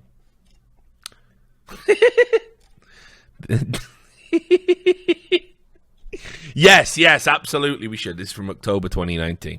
Yeah, we should. We should definitely. Blocking, the politics of it is terrible. It's blocking bad. Everyone should have to read each other's inane bullshit all of the time. Journalists. Years ago, I wrote a piece criticizing a cover story by a well-known writer and political commentator I'd met a few times, with whom I'd occasionally sparred with on Twitter. The piece wasn't merely a representation of my own views, but pulled in snarky tweets from other journalists disparaging her work too. It was a pile-on, not my proudest moment. Weird that. The writer wasn't exactly thin-skinned, in fact quite the contrary. She was brash, sometimes obnoxious feminist with strong opinions and afraid to speak her mind. I often agreed with her, even when I found her delivery abrasive. Still, after a couple of years with me as a thorn in her side, she decided she'd had enough. And so she did something that many readers will find familiar. She blocked me on Twitter. The block button is an important tool that allows women and other vulnerable people, never men, never the highest percentage of suicide, and other vulnerable people to have some semblance of the same Twitter experience that the average white man might, free from constant harassment. Pew Research shows that men are the most abused group on the internet. Fact. Don't research those. Don't use those in your article. I couldn't tell you how many times I've used it over the years to drown out nasty ad hominems, sea lions, because of that meme, and of course sexual harassment and worse. Twitter wasn't always the hell site we know it as today. Many early users like me found professional advancement and lasting friendship in 140-character missives. Far be it from me to suggest your life's a dysfunctional nightmare if that's where you find your friends. But as the site grew, so did its potential for misuse. By 2014, 2 years shy of its 10th anniversary, Twitter had become central to... Wait, I think it deserves a voice. I don't even know which voice this is. Oh, here we go. Gamergate. Central to the Gamergate controversy, ostensibly a dispute about issues of sexism and progressivism in gaming, but on Twitter, a free-for-all of harassment and doxing of any woman who even tangentially involved in a discussion. The harassment was so severe, it drove women off the site permanently. Out of Gamergate emerged better tools for blocking, tools like Block Together. This is a block bot you sign up to, that allow individual users to share a list of people they've blocked. The idea behind these tools is that harassers are likely to have multiple targets, so why not make it easier for potential targets of harassment to block numerous would-be harassers all at once? But Block Together and similar tools are not without flaws. Once you're on a block list, it can be hard to get your name removed. And if you end up, for whatever reason, on one created by a prominent or well-respected user, you can find yourself blocked by people who don't know you and would have enjoyed following. Some might call this reasonable collateral damage. Numerous journalists and others have complained of finding themselves on a block list after a disagreement with an individual who uses them. Funnily enough, let me tell you my strangest blocks. I'm blocked by David Baddiel, British comedian, who used to be in Newman and Baddiel, which were one of my favourite duos growing up. Yeah, fuck off, Caesar. Yeah, I miss you, dude. Love you, scumbag. And then, of course, it was Baddiel and Skinner. 3 lines on a shirt every 4 years or whatever. He's got me blocked. Don't know why. Love him. I even bought his books, including that one, Time to Sleep, about his insomnia. It's not even that good. Block me. William Shatner has got me blocked.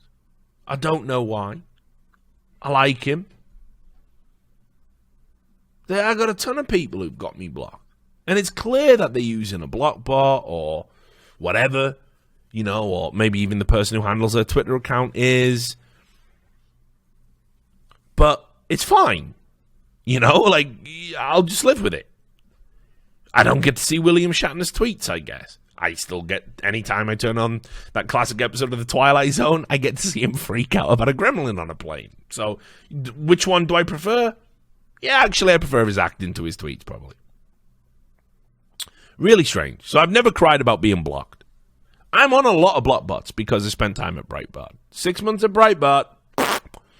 Trust me, I'm on every Nazi block bot going, and it's a ball ache. But it is what it is.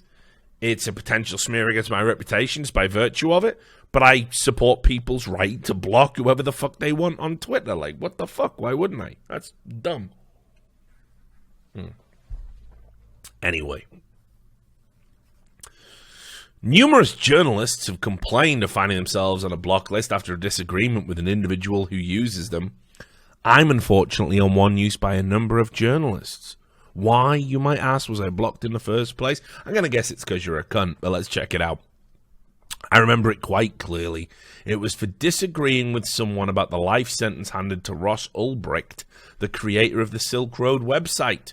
For my opinion, I've lost the ability to follow or interact with dozens of journalists whose work I read.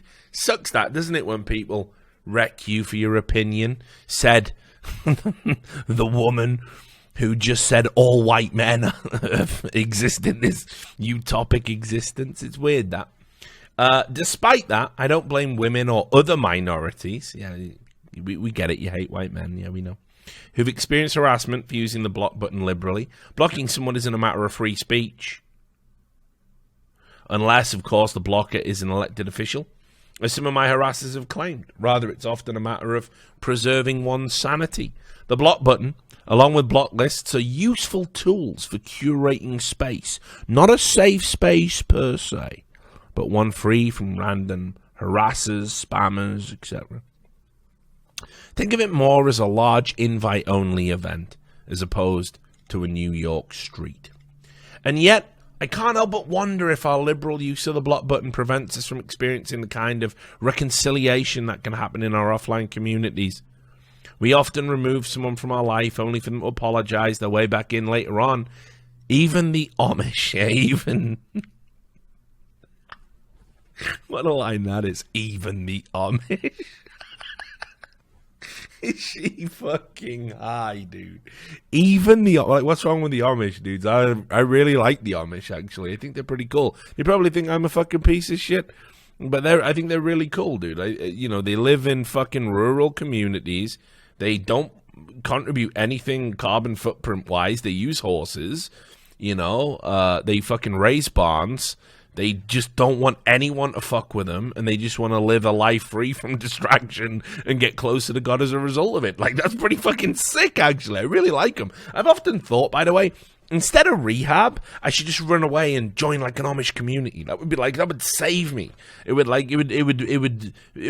end my career, I guess. Although would they allow me to have a typewriter, or is that too close to like the devil's machinery? I don't even know, but I could write it all by hand, so I could keep extensive notes, I guess, and then one day come out, when I'm old and fucked, come out of the Amish community, publish all of the shit I wrote, and then enjoy immortality posthumously. It's not the worst thing. But yeah, typewriters are banned. Yeah, I figured. But like, even the Amish, like, simmer down, darling. Like, white men's one thing. Leave the fucking Amish alone. They're all right. I like the Amish. Anyway, even the Amish who practice shunning as a matter of faith. They do that, yes. If you ever violate any of the tenets of the Amish, you are shunned. You have to be shunned. They cast you out of the community and everything else. Allow for the repented to return. Yes, that is also true. Very rarely. Twitter's architecture has changed over time, sometimes for better and sometimes for worse.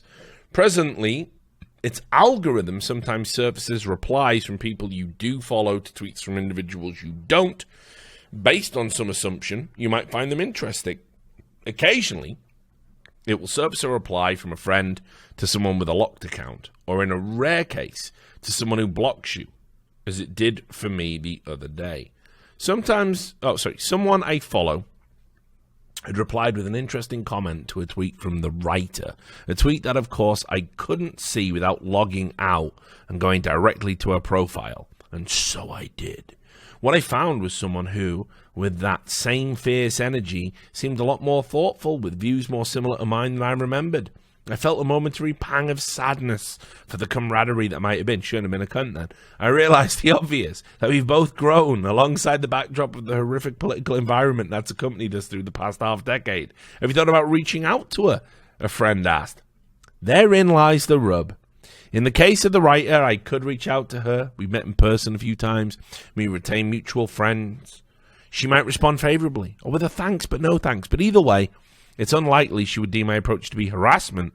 But as this other journalist I've never interacted with, who no doubt signed up to a block list that I happen to be on, I discovered that she blocked me when I went to read when I went to read a tweet someone had DM'd me, and was disappointed. But reaching out to her through some other channel would seem weird and invasive.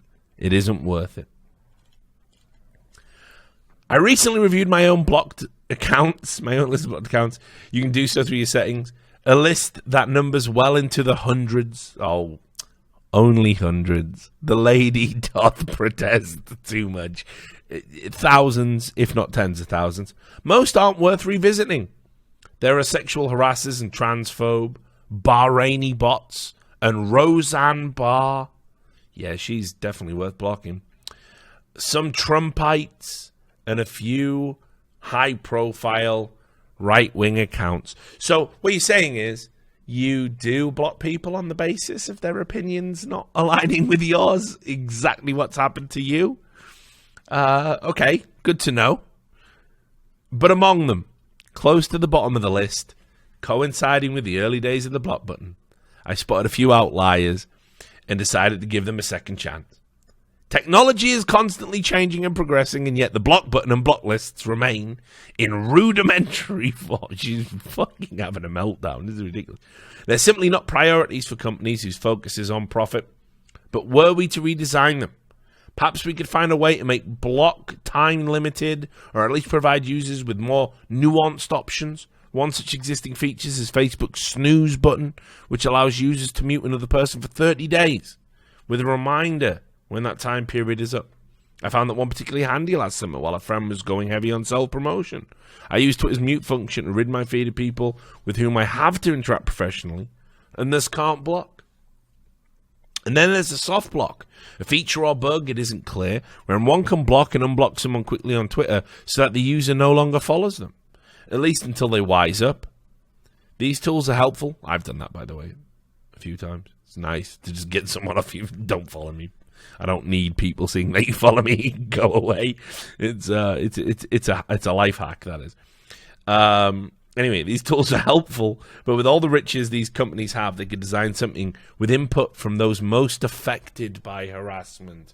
Us, the brave female journalists. That is less blunt, more elegant, more thoughtful.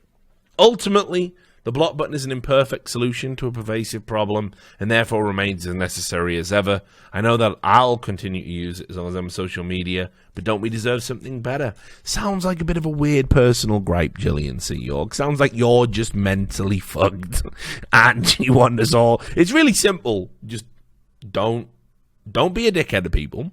They won't block you. If you're on a block bot, you can talk to the people individually and say, hey, can you not? I don't know why I'm blocked. If you want to beg and grovel like that, or you can just like log out and read their tweets anyway. It's really basic. But anyway, I wanted to put that out there. That's part of the story. Then you have this BuzzFeed. Check this out. This is crazy. Ignore that top bit, right? This is journalists on BuzzFeed talking about how they don't like the quote retweet, and they interviewed the guy who invented the retweet. Imagine being the guy that invented the retweet. So BuzzFeed interviewed him and asked him about his invention. And here it is. This is a guy, this is the guy, Weatherall, is who they're referring to. He joined Twitter in 2009 as a contractor fresh off a run at Google, where he built Google Reader, a once beloved RSS aggregator the company has since discontinued. In working on Reader, Weatherall immersed himself in the study of how information spreads online and built a reputation in Silicon Valley for his expertise. So when Evan Williams, then the CEO of Twitter, wanted to build a retweet button, he called Weatherall.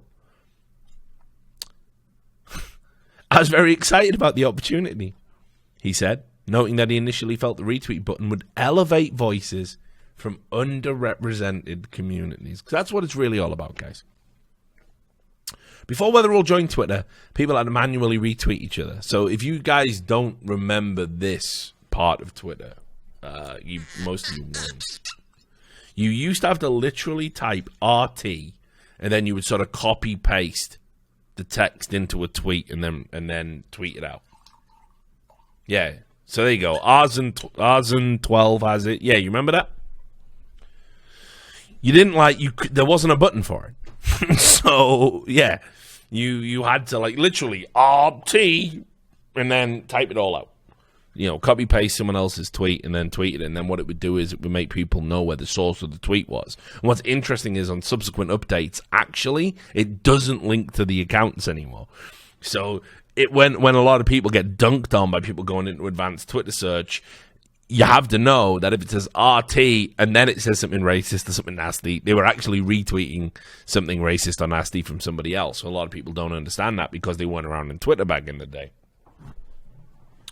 And yeah, you could. Jackabash points out that also lended itself to abuse because you could do an RT and you could make, it used to be you could even at the start of it make changes to the quotes and it would still be attributed to the person. So you would need to see the original tweet to know that the thing you said was a retweet wasn't a retweet. So it was a fucking mess. It was really bad. I mean, I signed up in I don't even know, was it 2009, 2010? And I remember people saying to me, oh, you got to get a Twitter account. And I was like, I don't think I do, actually. I called it Twatter. I think I coined that term.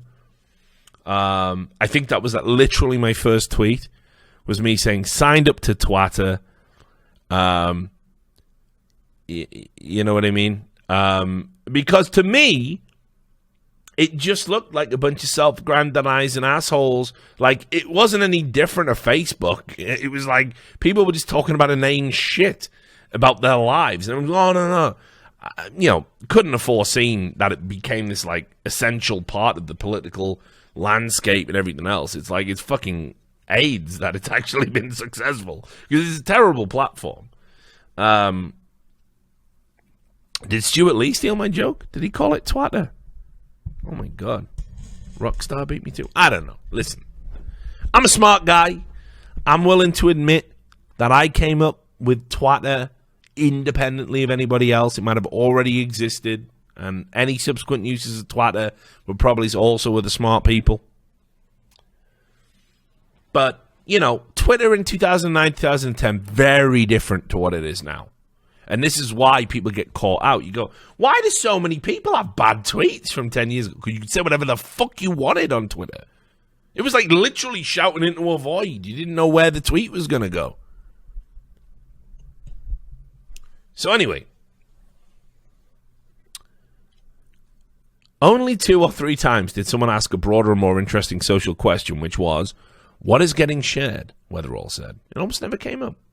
After the retweet button debuted, Weatherall was struck by how effective it was at spreading information. It did a lot of what it was designed to do, he said.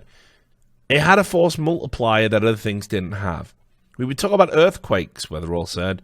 We talked about these first response situations that were always a positive and showed where humanity was in its best light.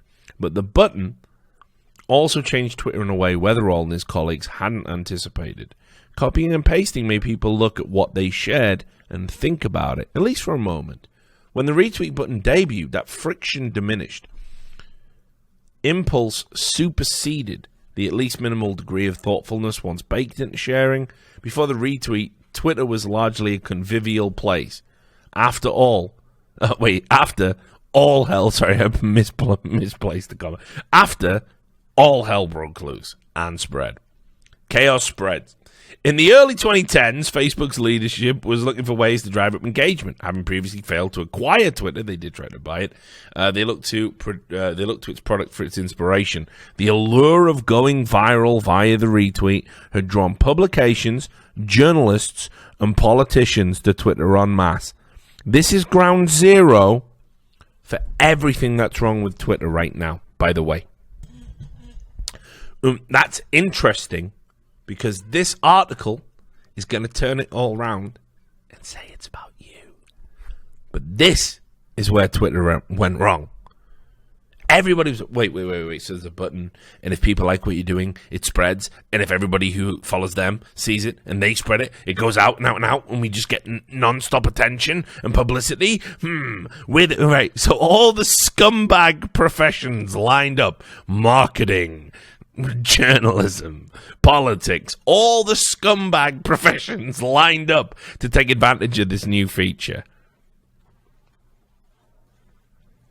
And their presence shined most prominently during the 2012 election. It's weird, because I'm told now in 2016 and going into 2020, that's a bad thing.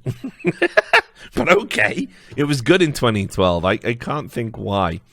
A big moment for Twitter and a relative dud for Facebook. So Facebook, in a now all too familiar move, copied Twitter, adding a trending column, hashtags, and a retweet clone. Facebook was doing really, really well with getting photos of your friends and family, and was looking outward and was saying, what else can we be? Josh Miller, a former Facebook product manager, told BuzzFeed. Twitter was obviously at its peak, and it was natural for the company to look and say, wait a minute, the news feed is about being your newspaper, and it should probably include updates from public discourse, news, personalities, and leaders. Facebook didn't have that in a lot of its content. Twitter did. 8 days. Yeah, no worries, dude. People can leave. You don't need to say goodbye. Appreciate you did. Nepotard. Making me say your name against TOS. 8 days after the 2012 election, Facebook introduced its version of the retweet, the mobile share button. And at around the same time, Facebook upped the number of links in its newsfeed to encourage more sharing of public content. It's kind of an implicit message to people who use Facebook, which is, hey, newsfeed is for links. By introducing the button, Facebook invited disaster. And Twitter, which had the same dynamics in place, did too. An offensive conduit. In 2014, what else? What else happened in 2014, guys? See if you can guess. I'll give you a clue. Gamergate. We're going to get there. In 2014, Weatherall realized the retweet button was going to be a major problem when the phrase ethics in games journalism started pouring into a saved search for journalism he had on Twitter. The phrase was a rallying cry for Gamergate, a harassment campaign against women in the games industry. Guys, repeat this lie until you die, or you'll never be allowed to function in society, despite an FBI investigation proving it wasn't an organized hate campaign. Gamergate was a hate campaign against women. Say it with me. Gamergate was a hate campaign against women. It wasn't against games journalists. It wasn't a throwback to even 2012 when people were just sick of games journalists with their bullshit. It wasn't even precipitated by that embarrassing picture of Mountain Dew and Doritos at a game event to show how corporate fucking interests had infiltrated games journalism and were only being represented by then It was nothing to do with all of the cliquiness between games developers and games journalists, meaning you, the consumer, suffered. It was nothing to do with that. Gamergate. It was a hate campaign against women, despite all of the male journalists that were equally criticized alongside women. Gamergate. It was a hate campaign against women. Are we all on board with that, guys? Are we all on board with that? Okay, good. And Weatherall,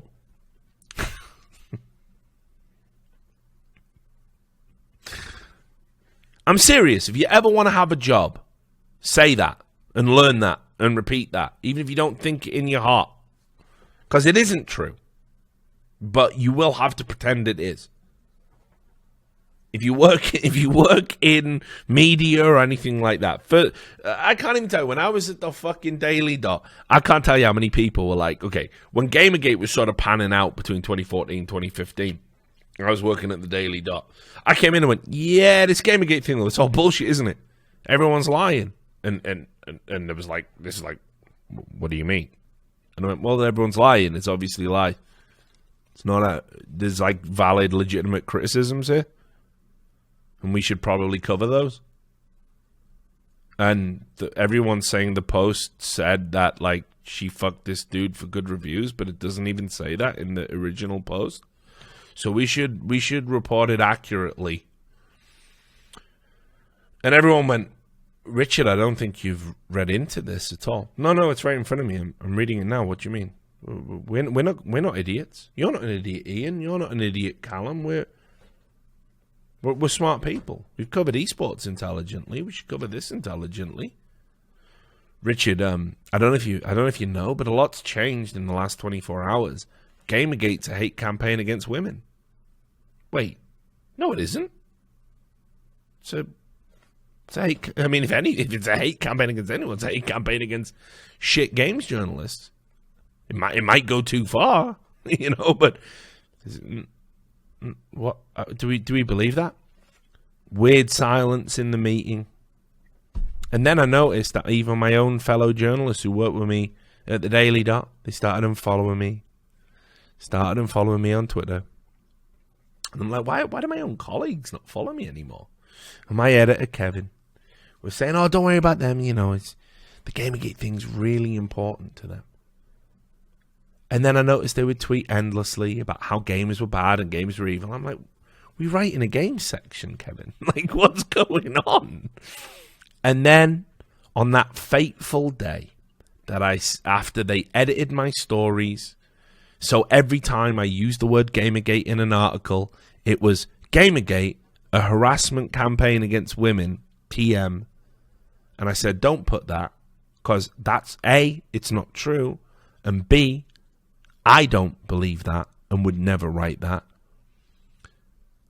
They got upset with me objecting to that.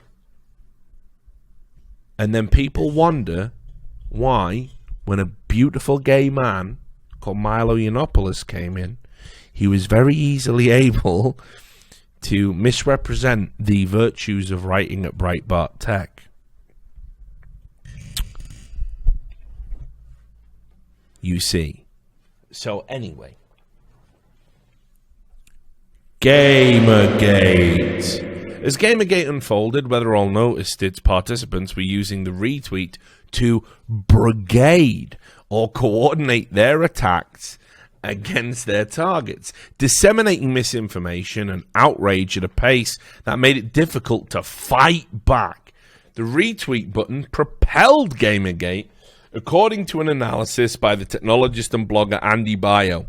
In his study of 316,669 Gamergate tweets sent over 72 hours, 270,384 were retweets. That's about 69%. Watching the Gamergate tweets pour in, Weatherall brought up his concerns in therapy and then discussed them with a small circle of engineers working in social media at the time. This is not something we need to think about, he recalled once saying. So, it's interesting, isn't it? Because what this article is telling you is that they liked the idea of sharing consensus and sharing agreement and sharing things people liked the look of when it all lined up with their personal beliefs. And yet, when Gamergate happened, and people went, yeah, games journalism is rotten to the fucking core, and we need to fucking sort that out, actually. And they used that retweet button to spread that message. Now it was a problem. Almost, I don't know, guys. It's almost as if this is pretty much the only story you really need to know about anything. It's good when it works for them, but it's bad when it works for us. Tech in a nutshell.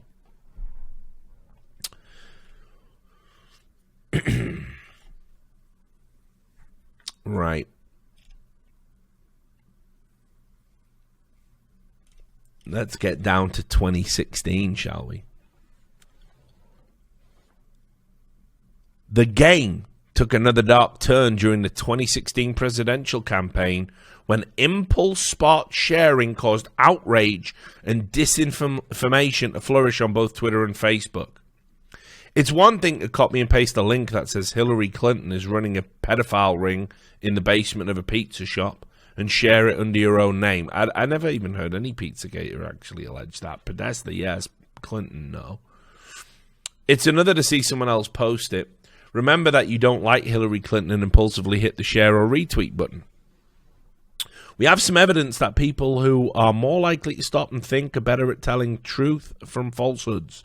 David Rand, an associate professor at MIT who studies misinformation, told BuzzFeed News, even for stuff that they are motivated to believe, people who stop and think are less likely to believe the false stuff. It wasn't only politicians and foreign entities that geared their messaging to stoke outrage spot sharing, but the press too. In the rush to get stories that will be retweeted and shared, they disregard speed bumps that otherwise might cause them to hold on a story, such as in the case of Jussie Smollett, the actor who police say staged a hate crime earlier the year. He did. The benefits of creating such content accrued disproportionately to the fringe. So I like that. One paragraph. Oh yeah, and journalists were cunts too. But let's get back to these fringe right-wingers and not talk about us who are meant to know better. Let's talk about these guys who actually have no obligation to tweet anything but self-serving bullshit. The benefits of creating such content accrue disproportionately to the fringe. When someone retweets something, they're sharing the content with their followers, but also sending a signal to the person they're amplifying, said Anil Dash, a blogger and tech entrepreneur. The more fringe the original tweeter, the more valuable the retweet. If I retweet the New York Times, they don't care, Dash said. But extreme content comes from people who are trying to be voices, who are trying to be influential in culture, and so it has a meaning to them. It's so it earns me status with them. Interesting. They say that it's only right-wing fringe people that do this. Because the Krasensteins did this. What was that other guy? The Will something with the big nipples? You know, with the giant nips? What was his name? Will Big Nip. Yeah, good one. Yeah, him. Will Big Nips. Not Will Wheaton, not Will Big Nips. Will Leggett, Gulags for Antifa. Your name's an outrage, sir, but thank you, you got it right. William Leggett, there you go. Will Big Nips indeed, ladies and gentlemen. So, many left-wing hashtag Resistance Inc. Eugene Goo. There's another example. These people all rose to prominence and got huge followings by just putting out disinformation as well. Nah. Ignore that. It's all the nasty, only right-wingers do it.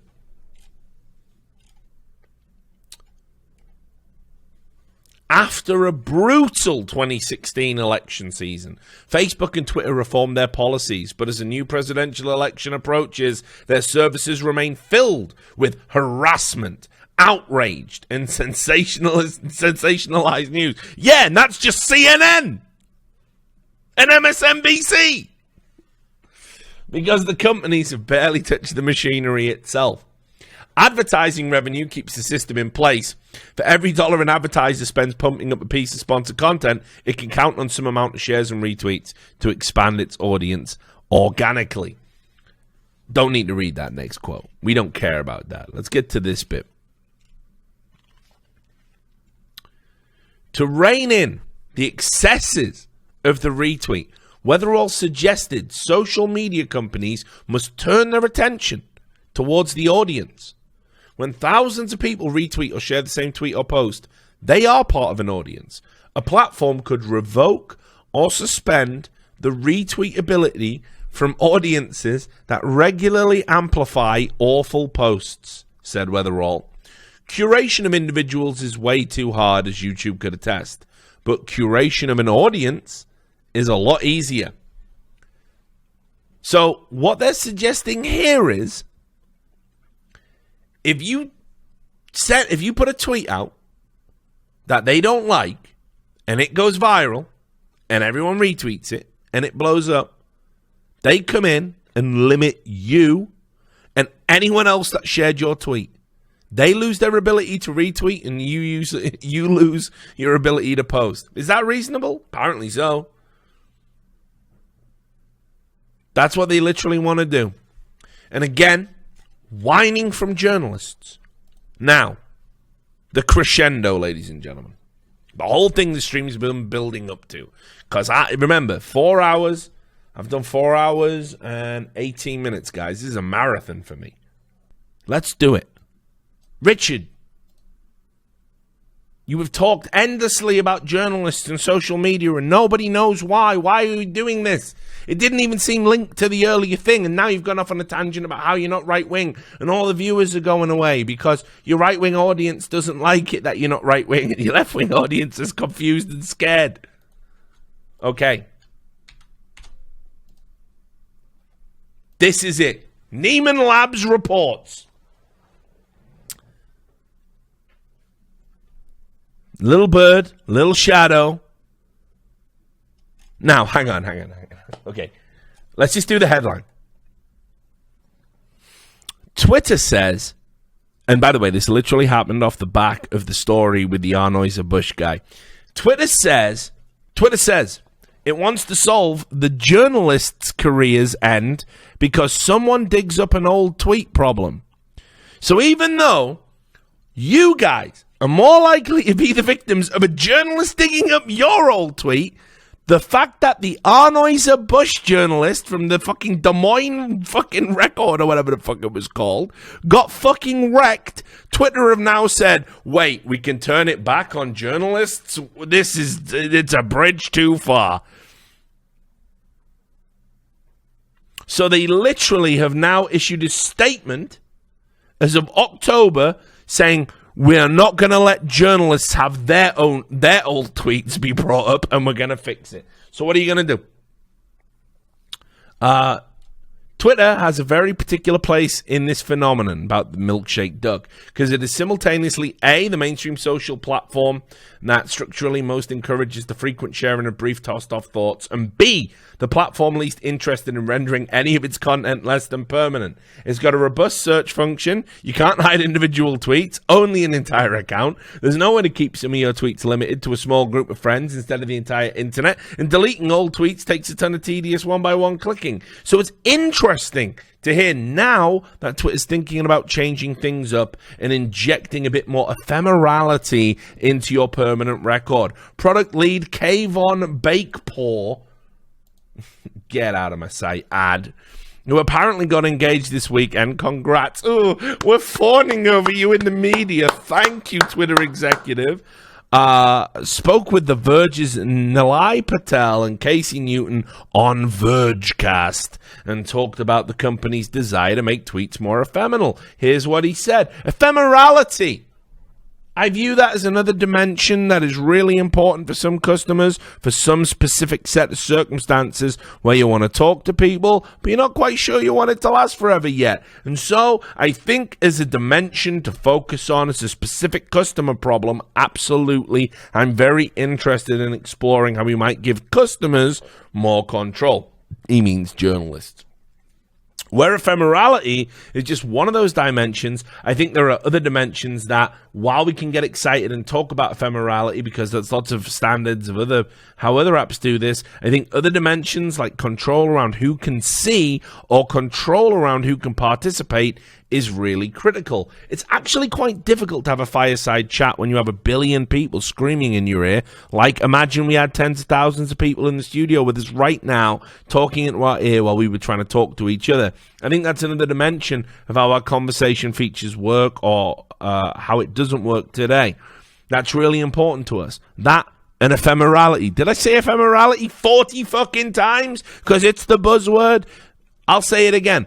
I believe it's up there as well. So you should expect to see from us various product features, because there's no silver bullet for all of these things, but you should expect to see various product features that try and nail different intersections of the spectrum. So then one of the interviewers says, I'll tell you, my request, I would love to set all of my tweets to just go private after a year, basically. This is the journalist talking. And the reason is just that cultural standards change enough that I either have to delete all of the tweets on a regular basis, or I could just set them private, right? Because we've now seen bad actors digging into people's old tweets, as in...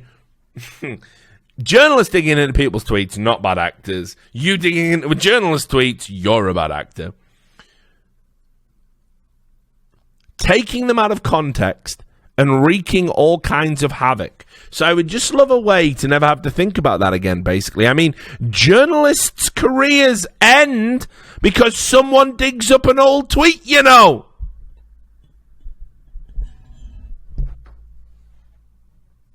Fuck you. Fuck you and your career. Fuck a guy raising charity for our fucking, charity money for a child's hospital. But the journalists' careers are ending now. The people that actively started this, their careers are ending. So now it's bad, Twitter. So they put the Twitter exec on the spot and they say, hey, when are you going to fix it? Because we need it now. Everybody. Dude, again, cite the book. Jon Ronson, you have been publicly shamed. A history of everybody on social media that got fucking wrecked by journalists looking for hate clicks and sending tweets viral. And now that it's happened to a couple of journalists a few times, because guess what? Journalists like to make out they're the moral fucking arbiters of everything, but they are fallible. And actually, if you go look at the rates of alcoholism, way more fucking fallible than you. Now Twitter must protect them. So here you go. Journalist careers end because someone digs up an old tweet. What does the Twitter exec say? Check this out. Mind blowing.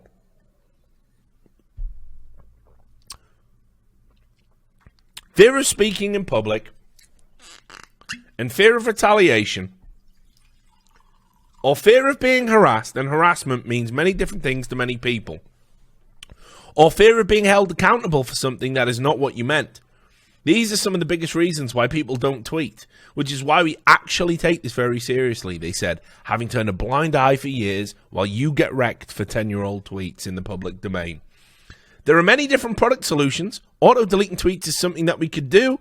We have thoughts on other things that we could do as well. The point is, this problem we're hyper-conscious of, and we believe that we're getting people to feel comfortable talking in public is critical.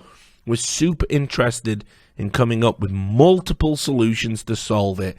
We are here to serve you, dear journalist. Then Nile asks whether that could mean auto-deleting tweets after a certain time. So then the Twitter executive says, I do think that's a form of ephemerality, my buzzword for the day for sure. And I would say don't take this the wrong way. I think it's a less interesting solution to the problem. But it's absolutely a form of ephemerality. But we're interested in exploring a couple of the solutions that have the same potential effect of you not having to worry about what you, the journalists, say, lasting forever, but giving you some of the other control that I think is missing. And then we get to the coup de grace. So, they announced it, guys. This was in October. By November, because journalists had complained about it, hey, Twitter may fundamentally change how retweets and mentions work. Well, how are you going to change that, my friends? Do let me know, Nick Stat of @NickStat of The Verge. Twitter leadership has made its goal of the last few years to be more transparent about its decision-making and to provide more detailed roadmaps for when new features and other big changes come at the platform. Just look at CEO Jack Dorsey's rather epic multi-tweet Facebook takedown when he announced the platform's political ad ban campaign last week. In that spirit, Dontley Davis, Twitter's vice president of design and research, yesterday released a list of features he said he's excited to explore in 2020. Let's have a look at the features, guys. Features I'm looking forward to in 2020. Remove me from this conversation. Don't allow retweet of this tweet. Don't allow people to @ me without my permission. Remove this @ me from this conversation. And tweet this only to a hashtag interest all my friends.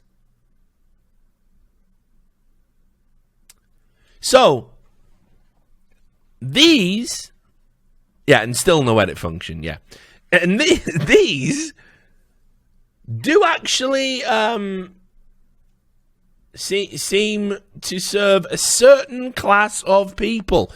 Interestingly enough, The Verge identifies this. Two of these features stand out. The first is the ability to disable a retweet on your tweet. That could help prevent its spread throughout the broader Twitter network in the event you're concerned malicious people or other bad actors want to signal boost it in a way to direct negative attention to you. In other words, it's an anti-harassment feature. Short of making your account private, which may not be to your best interest, if you're a public-facing individual, like a journalist or artist, I mean, again, completely antithetical. Journalists are just fucking dirtbags. Artists, whatever. I don't see many artists utilizing this feature, but fine. This may be a useful tool in helping blunt the viral spread of a tweet you feel is being misinterpreted or wielded against you for reasons unrelated to the actual content of the message. This, of course, would not stop people from going to your profile and looking at the tweet there, but it does seem like a genuinely smart approach to promoting healthier conversation and reducing toxicity. So, in other words, here's what's going to happen. I'll spell it out for you guys. Journalists with really big followings, they say something stupid and horrific, and they need to be held accountable for it. They can now just set it so you can't retweet it. None of us can retweet it. So it's just there on their platform, and all of their followers go, oh, it's actually good you said this. It's actually good. They take your tweet, highlight it. They can't retweet it, tweet quote it. Can't retweet it, can't spread it. You can't spread it. You can set it so you can't spread. But they got a bigger following than you. So you still get fucked. You, Mr. 50 follower Andy, you still get wrecked by the outrage mob. They can't. Because they are the outrage mob. Remember, 10% of Twitter is responsible for 90% of the tweets. It's sort of some perverse, like how capitalism works. So they, with their network, can embarrass you and ruin you anytime they want. Good luck ever doing it in return. Isn't that good? Isn't that exactly how we want Twitter to function? These elite journalists having access to, by virtue of their audience, power over you that you now can't counter by making a tweet go viral as an independent individual. It references the article I just read you. But these changes are going to come to Twitter, my friend. And look at this. Dontley said when a bunch of people were like, yo, these ideas are shit. Give me an edit button, you dumb cunt. He said, thanks for the feedback. and discussion on the ideas that I'm excited to explore in the future. Our goal is to continue to improve the public conversation on Twitter, and getting feedback from the community on our ideas is helpful as we prioritize our work. Let me tell you, if you want to improve the fucking discourse on your platform, stop letting these fucking blue checks at meaningless publications. By the way, you verified people with like 50 fucking followers anyway. Get them, take their power away. Did the report where they're like 90% of your tweets, did that not mean anything to you? No, they've complained now, so we must fix it. You see.